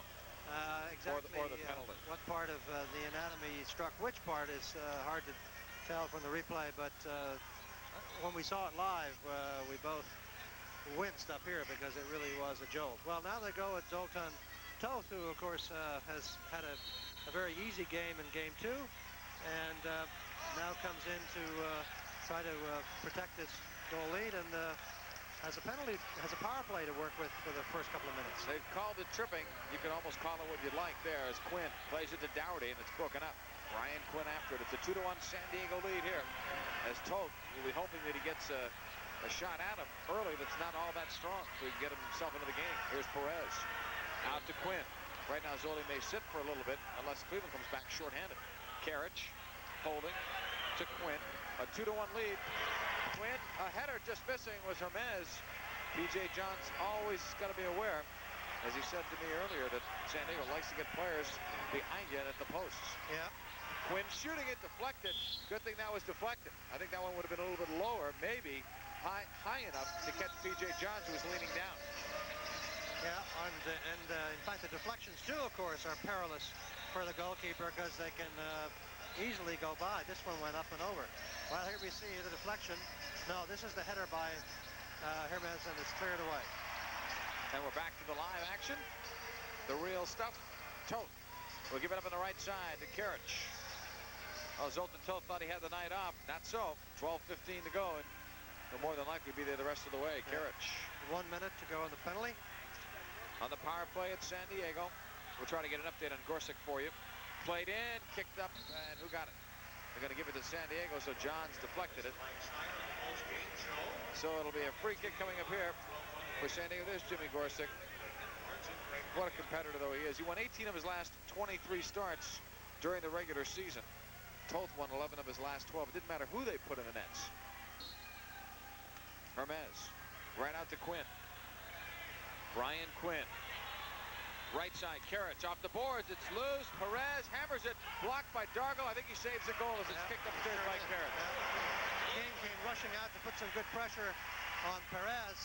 Perez nonetheless got the shot off, kept it nice and low through the crowd. You'll see it at the end of this. That's King putting the pressure on initially on Quinn. Now watch King make this race out here to try to stop the shot. He doesn't get there. But I think it was Benny Dargle, you said, that knocked it up into the crowd. And then the follow-up goes into the crowd, rather. And Johns was down and he was screened. And the way Perez has that lethal left foot, there's no doubt that that would have been at the back of the net. Johns with a long throw. Mepham into the air to knock it into Michael King, but Crow is there. Back for Zoltan Toth. That's Zoli's first touch on it. Throwing to Clavia, who is going to go off in a change. There's a break for Cleveland. 3-on-2. Stollmeyer pushed it away. Lost it. Mepham. The advantage is gone, but Cleveland with a chance. King trying to turn, knocked away. Clavia was going to change, but he raced back out there. When San Diego saw the defensive need, Karich on the left. Gave it back, and it just missed. That's where Clavia's speed cost him. He was too fast for Karich. Penalty's over. Crow to Karich. He stopped. He hesitated. Dargle off the boards. I thought that was, in fact, a good pass from Crow, but I think Karich misread it. Mepham the other way. So Cleveland going back to their strong suit penalty killing as this ball is knocked out of play. Last touch by San Diego. Yeah. Craig Allen trying to post up there, but Fernandez doing a good job coming from around the back of them to knock that away. And Allen not really holding him off the way Hoskeby is able to do. Hoskeby holds players off and then goes to the ball. Allen, on that occasion anyhow, did not sort of hold on the defender to get to it. Fans on their feet. Better than 10,000, and they're noisy in Cleveland. They want to be a factor in this one. John Beretta waving that towel on the bench, trying to get him going. Hoskeby plays it out, intended for Armstrong, and it's too far. P.J. Johns is way out. Against Quinn, almost lost it. Johns almost got called for a foul as well. He did a great job just to get out of danger, but not a good play on his part, and he knows it. And Sandy Schmetzer, though, over the line. Hoskeby, a chance. Off the boards, feed. Too far. Kitson will get it, though. Right side forward, Sandy Schmetzer to Paul Kitson. Off a deflection. Ladouceur clears it up the middle. Foul's not really a factor here. 1 on the Sockers, nothing on the Force. P.J. Johns in the neutral zone. Cleveland 1 goal away from tying it, but they have been there for a while now. Foul on Cleveland. Yeah, P.J. Getting himself in a little bit of trouble there, trying to distribute, trying to hit a ball up to Hoskeby, but I just don't think P.J. has got the quality of passing in his feet to be able to strike it that accurately, and that causes some problems for them. He's better off almost just playing it square to a teammate. Well, that's one of the reasons they made the trade Nogueira for Vaccaro. They wanted a goalkeeper skilled with his feet, and when they had Nogueira and P.J. Johns as a tandem, they were one of the better tandems in the league. In fact, Nogueira was playing as well as he has played ever indoors, and unfortunately tore his Achilles. Up the left wing side, Hoskeby. And Johns played his best soccer when he was the #1 and only guy for the Wild. Armstrong. Right side, Mepham. That's why. Ladouceur trying to play it up. Now to Julie B. In a series like this, you figure if Nogueira was healthy, he would have seen some action as well as Johns.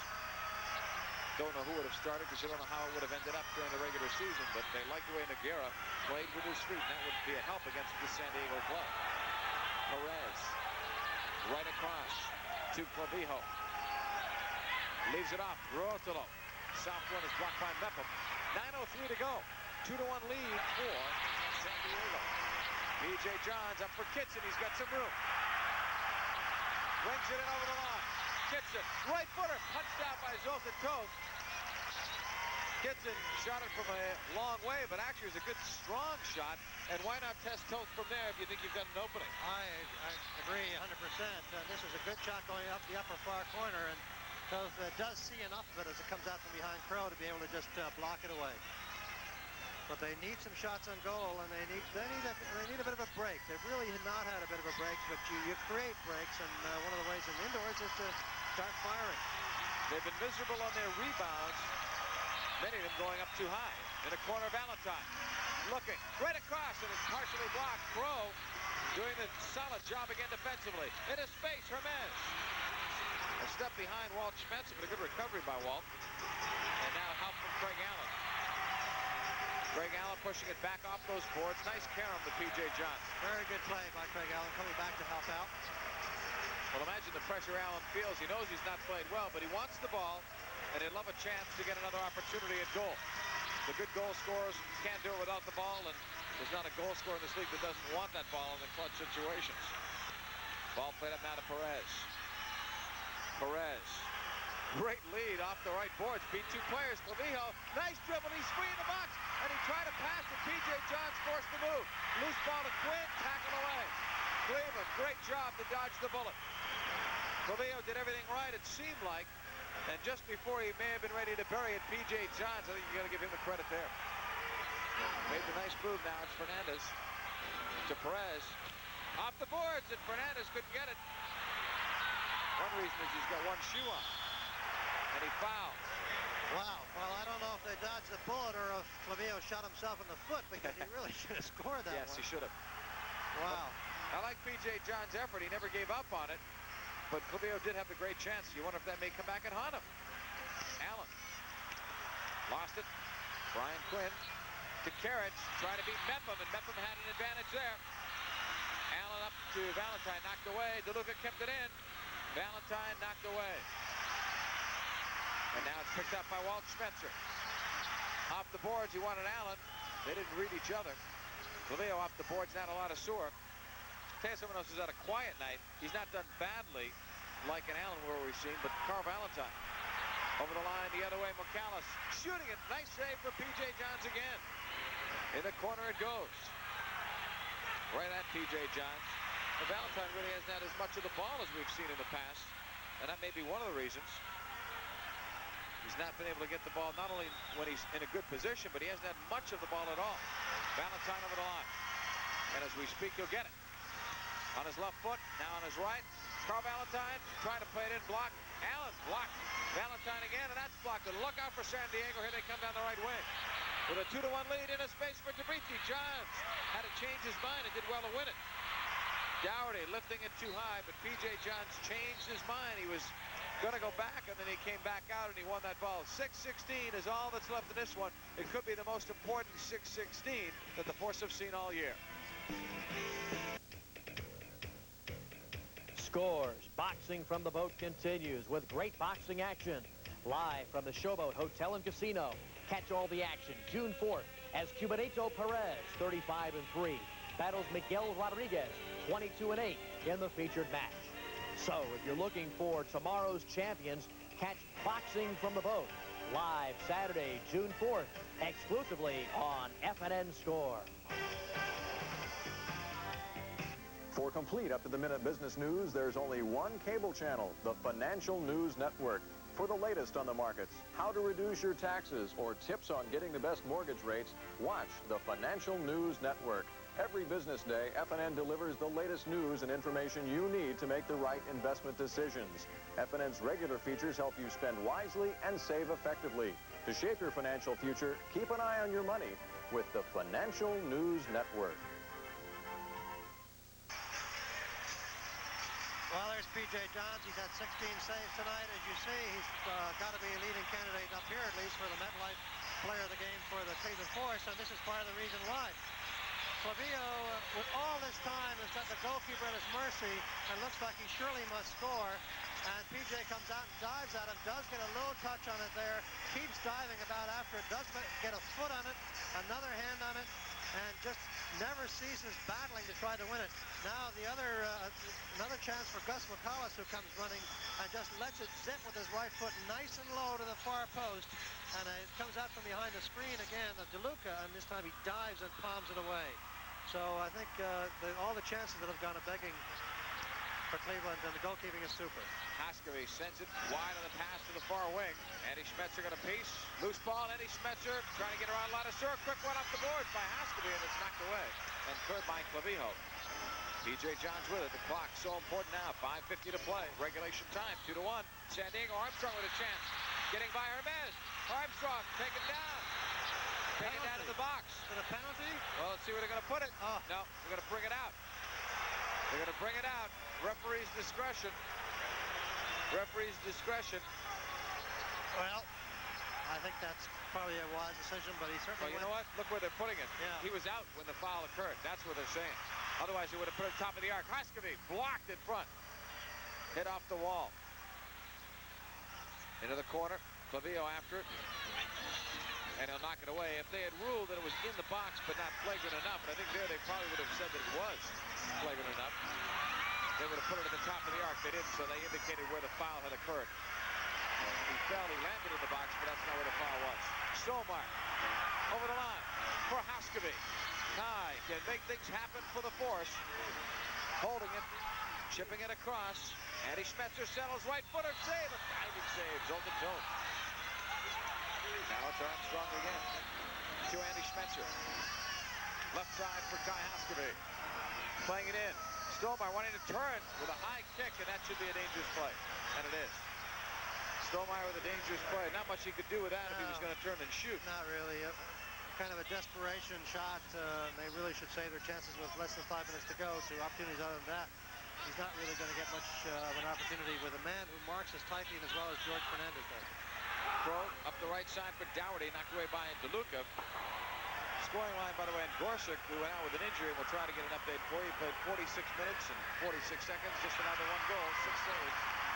Left with his team up 2-1. Haskavy tripped up by Fernandez, foul. Third one on, or fourth one on San Diego. 13 saves, I should say. Sorry about that, Jim Gorsuch. Not 6. Well, 13. Restart here for Haskavy. Out to Walt Schmetzer. DeLuca blocked. DeLuca playing it across. Now it's Mepham. Right side, Haskavy kicked away by Fernandez. Now it's Kitson.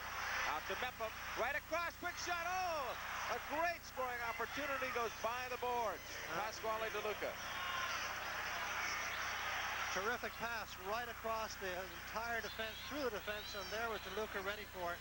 We'll see the pass coming up here as Kitson does well to get it off over, and Mepham just finds everybody in a great position to get it across, but the ball goes high wide. Looked like he may have lost his balance even slightly before he took the shot. 2-1 San Diego, 4:17 left for Cleveland. The Noid wants to make your pizza ice cold. But Domino's pizza is hot and fresh. Because they deliver in less than 30 minutes. Sorry, Lloyd. Domino's Pizza delivers hot and fresh. Financial News Network is the only place where you can keep an eye on your money throughout the business day. From before the opening bell to a comprehensive wrap-up on America's business, you can count on the people who know money at Financial News Network. Welcome back to Game 3 in the best-of-7 championship series. And right now, San Diego has another 4:14 to try and capture a 3-game sit-on lead. But Cleveland's not going to give up without a fight. Off of Perez, and it'll go deep. Cleveland has the option, too, of going with that 6th attacker. And we'll see if and when they do. 4 minutes to play. 2-1, San Diego with the lead. John Paul Della Camera with Seamus Mallon. Hope you're enjoying our live coverage of the MISL Championship Series. On the left wing side, now it's Craig Allen. Open man, shot again, DeLuca, but this time off the left foot. So DeLuca, for whatever reason, is finding himself in open space, but then he's not connecting. Oh, my goodness. What another excellent pass, too. This time by Craig Allen, going right through the defense. And he's at the far post, which is, I said, where you want to be. And Quinn unhappy with that breakdown in the San Diego defense. But it was an excellent ball played in there by Craig Allen. Dennis Mepham did it a minute ago to the other side. On each occasion, as you mentioned, it was number 14, Pasquale DeLuca, at the end of it, and he skied it on both occasions. And no one feels worse than he does at this moment. Well, maybe Lekowski. Yeah, well, maybe. If someone does, it's Timo, you're right. P.J. Johnson, he wants to call a timeout. He was looking toward that bench, and with 3:38 to go, they will do so.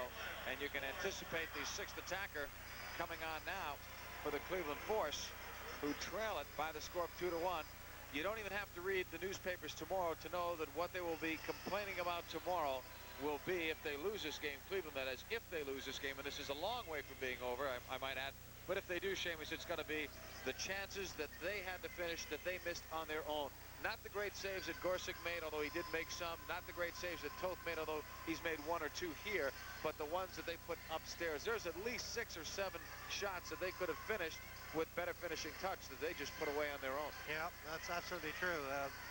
Craig Allen had a few. The Schmetzers had some chances, especially in the first half. And as we talked to Timo at the halftime, when he came out to have a minute with us on the air, and reminding us that we've seen a lot of games, and we know how this can go the wrong way. You can be dominating for a period and not take the chances, and it does come back to haunt you, and it seems unfair, but that's the way the sport is. And there we see Andy Schmetzer, who's now got to be very careful. He obviously has got to go forward, but this San Diego counterattack is so lethal and is so fast that you really can be in deep weeds if you put too many players forward of that red line. Yeah, P.J. Johns, I think, played a great game. And he's got to be a candidate as our MetLife player for Cleveland. Andy Schmetzer in goal. Timo Liakowski shows a lot of confidence in Andy Schmetzer when you think this is his second really full season, but he didn't play that much at all last year in comparison to this year, and you're using him in a tight spot like this. So full credit to Timo Liakowski for giving him that opportunity, and apparently he's done it during the year. But not that time. Oh, sometimes I speak too soon. Andy Schmetzer. San Diego going all after him. They want to force a mistake here. Fabrizi coming back for it. They wanted to catch it right there and get a shot and end it if they could. 3:16 to go. Carl Valentine with it. Valentine over the line. DeFlorio cutting it. Craig Allen gives it up on the right side to Stolmeyer. Look at that shift. 3 players go to him. Out to Hostovy. He looks at what he's got. Oh, just missing. Fabrizi just got a flick on it. Right side Stolmeyer. Andy Schmetzer against Fernandez. Here's Valentine, a chance shot too high. Great chance for Carl Valentine on his first test of the night. Toth will come up with this one. Rolled up for Brian Quinn. On the left wing, Fabrizi over the line. Has a sea of yellow jerseys against him.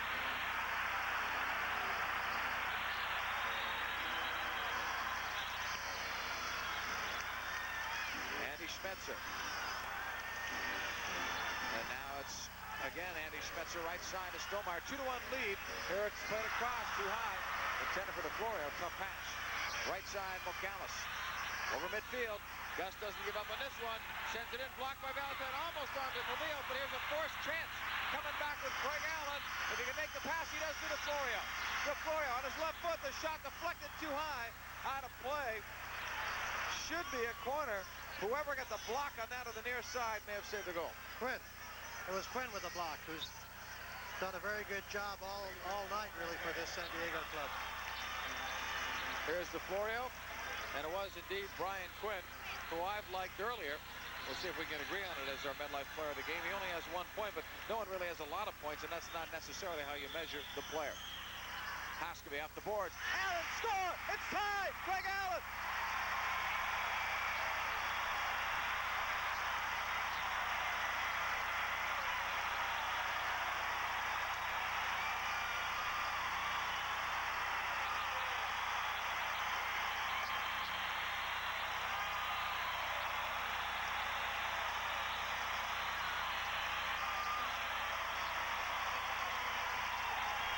JP, I got to hand it to you. You were right. We were talking about Craig Allen and how he was having a nightmare of a game and persisting and trying to come back into it. And you said he may have a bad game for, 58 minutes. But watch out in the last 2 minutes. Well, you were right on the mark with 1:55 to go. Craig Allen, as they say, at the death of the game, he comes to life. And that's what all the good strikers do. When the game is just about dead, they come to life. Not pretty, not elegant, but effective. And in it goes, the tying goal with only 1:55 to go. And you got to say it's deserved, JP. Yeah, it's a storybook finish. It will be more storybook if he gets the game winner. We may or may not be headed for overtime, but at least there's a chance for it now with a 2-2 tie. Armstrong, blocked. Karich got a piece. Hermes in the box. Settled by Dougherty. Look out, he hit the post. Clavijo with it. Fernando Clavijo. Right side, Hermes. The left footer blocked by Kitson. It stays in play. Hermes wins it. Dangerous play on Schmetzer. And a foul called. Timeout. Timeout by San Diego. That's a good timeout. You're allowed 1 per half. If you don't use it here, you can use it in overtime. But San Diego knows that maybe this is their only time to score here, and they'd love to end it and win this game. Well, that's right. And they also, JP, have the experience and the know-how to take advantage of the emotion that Cleveland has. By that I mean that when you're an emotional high, you're at your least guarded as a player. And there you see the shot coming in, and I think it's going to be Dougherty who just whistles it out of the post. Here's the shot, and he just a little bit wide of the post. But what I meant is that when you're on your emotional high, you're at your least guarded. That it means your discipline falls off. You start to run around a little bit. And if the other team, as San Diego is, can keep its composure and is cool, they can take the wind out of your sails just like that. That was a great camera shot as well on that play, because I thought Dougherty's hit the post and he was unlucky. That was a little bit wide of the red goal mark to the right side of P.J. Johns, so not as close as I thought. Jim Gorsuch, we're not sure about his injury. He'll probably have the nose x-rayed, but he wanted to stay here for the finish, I'm sure. And, of course, we should mention that this man, P.J. Johns, is back in the goal. The sixth attacker goal tactic worked. They got the tying goal. And it's worked for the second time in 3 games, each time with less than 2 minutes to go. One at 1:59 and one at 1:55. Allen from Kai Haskeby, 7th of the playoffs for Craig Allen. Watch out for Clavijo here. Julie B getting ready. Gives it out to Perez, the left footer, and that's wide. Perez will keep it alive. Hugo Perez picking up the scoring load in the wake of the injury to Bronco Segota, who was declared out for this series before it started with a shoulder injury, left shoulder injury. Mocalis. Bronco actually had it separated pretty bad. Played back to Zoltan Toth. Lifted too high, a bad giveaway, uncharacteristic Rizzoli. Schmetzer to Haskeby. Kai holding it, nice cut. Takes the shot, loose ball, and it went off Armstrong right to Toth. Again, the force not lucky on that. Mocalis clears it out. Kitson heads it in the neutral zone. We're 49 seconds away from overtime, but look who steals it. Julie B walking in on goal. Great save from P.J. Johns. Perez keeps it alive. The heat's still on in the Force Kitchen, and now it's cleared out of play. San Diego with a restart, 37 seconds left in regulation. Boy, amazing action in the last 2 minutes. Unbelievable. Each team looking as though it was just about to get the winner. And superb goalkeeping at each end, particularly by P.J. Johns, who looked absolutely dead to rights with Julie V coming in on him. Well, no one has ever come back from 3 games down, win a championship series. But remember, Dallas was down last year, 2 games to none. They won it. Last year was a 2-2, 1-1-1 series. Here it's 2-3-2. In for V, knocked away, and it's Hoskeby. Guy coming back off the board for Kitson. Gets in, right footer, too high. Couldn't get that ball under control. 29 seconds left, but how about the ball Hoskeby delivers in his face? Unbelievable ball from Kai Hoskeby, and Kitson unhappy with himself for rushing it. Look at Hoskeby, hardly even looks up. He plays it off the wall between the defender and the player, and look at this hasty shot by Kitson. It was still bouncing a little bit on him, and I think he felt he was about to be closed down. Kitson just doesn't have the speed he used to have, obviously, and he knows that he might get caught from behind. Well, that was vintage Hoskeby, though, wasn't it? That's not a lucky play on the boards like you might say if someone else nails it, but he can do that. 3 lines. Good pressure by Hoskeby. He saw that Toth had to play with his feet, so he went and put the pressure on him. Tough spot for Zolik, coming in after being cold with Gorsuch getting hurt. Ball played by Hoskeby, blocked. He'll try it again. Almost got it through, but there's Brian Quinn again. Lifting it for Perez. He may have a break with 7 seconds. Watch the clock. 5. Perez, Mepham caught him. P.J. Johns bobbled it, but will hold on with 1 second left, and that's it. Great effort by Dennis Mepham, but that might have been, Seamus, a photo finish, because if Mepham doesn't get there, Perez is going to walk in. He'd probably have about 3 seconds or so to score it. Maybe there the hip flexor bothers him. Maybe he can't go full stride, but I'll tell you what, at that point, he's not thinking about the injury. Well, if there's any player in the San Diego team you least want to see coming down on you if you're in the goalkeeper's shoes, it surely is that man, Perez.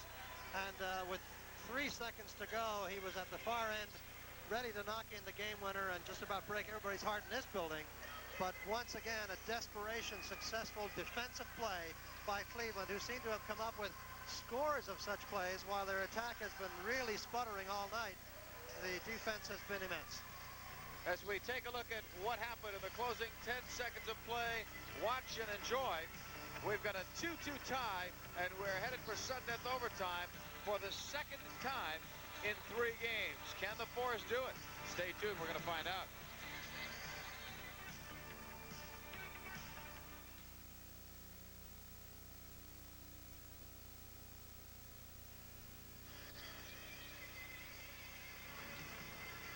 Sports fans, grab a sharp pencil, hang on to your hats. Here's another great sports Well, the last 10 seconds or 11 seconds of this quarter ended as you see this fast-breaking San Diego team. And look, of all people, Hugo Perez, look at the clock ticking down. He's gotten behind the defense. He's got P.J. Johns to beat. But Dennis Mepham comes over, puts a little pressure on him.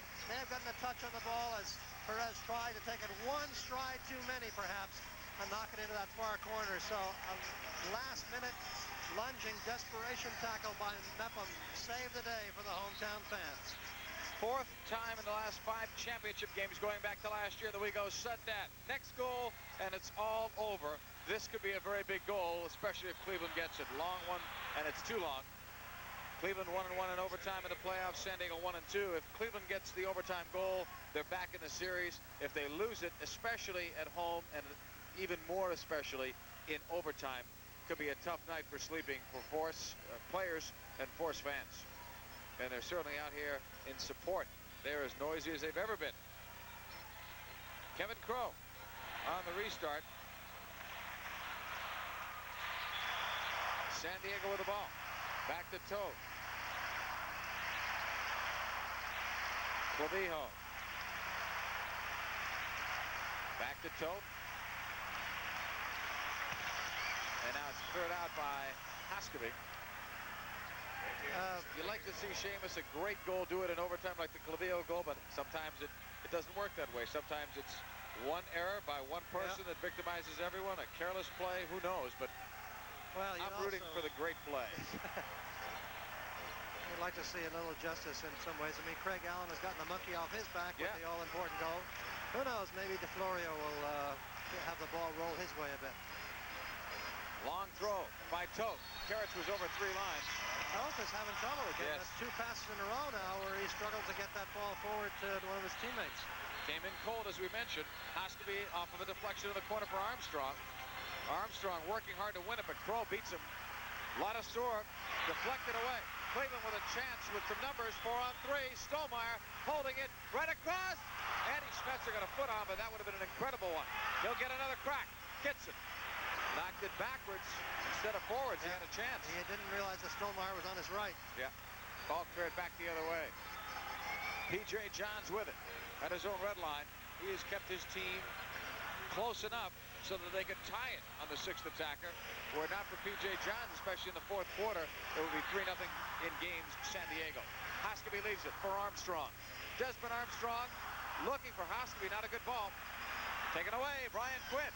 Now it's 3-on-3. Clavillo running beyond everybody. Clavillo passed it across. Garrett score. It's over.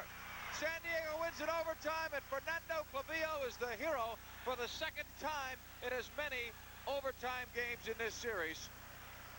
You had the feeling, Seamus, that when Clavillo walked in, that maybe the same thing would happen that happened the other night when he used his speed to get the shot away. But right there, that's a great pass on the run like that. Well, it's the same thing we talked about all night long. It's that ability of San Diego to break from the back in numbers and speed after they have sucked in the opponents trying desperately to win their match. And that's what Cleveland was victimized by once again.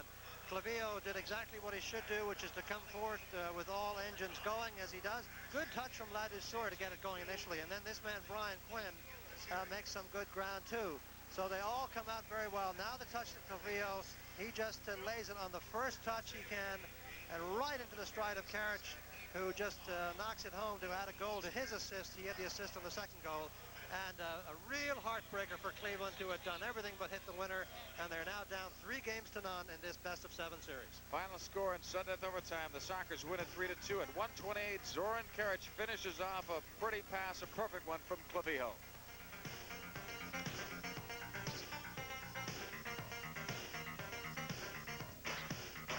The sharp.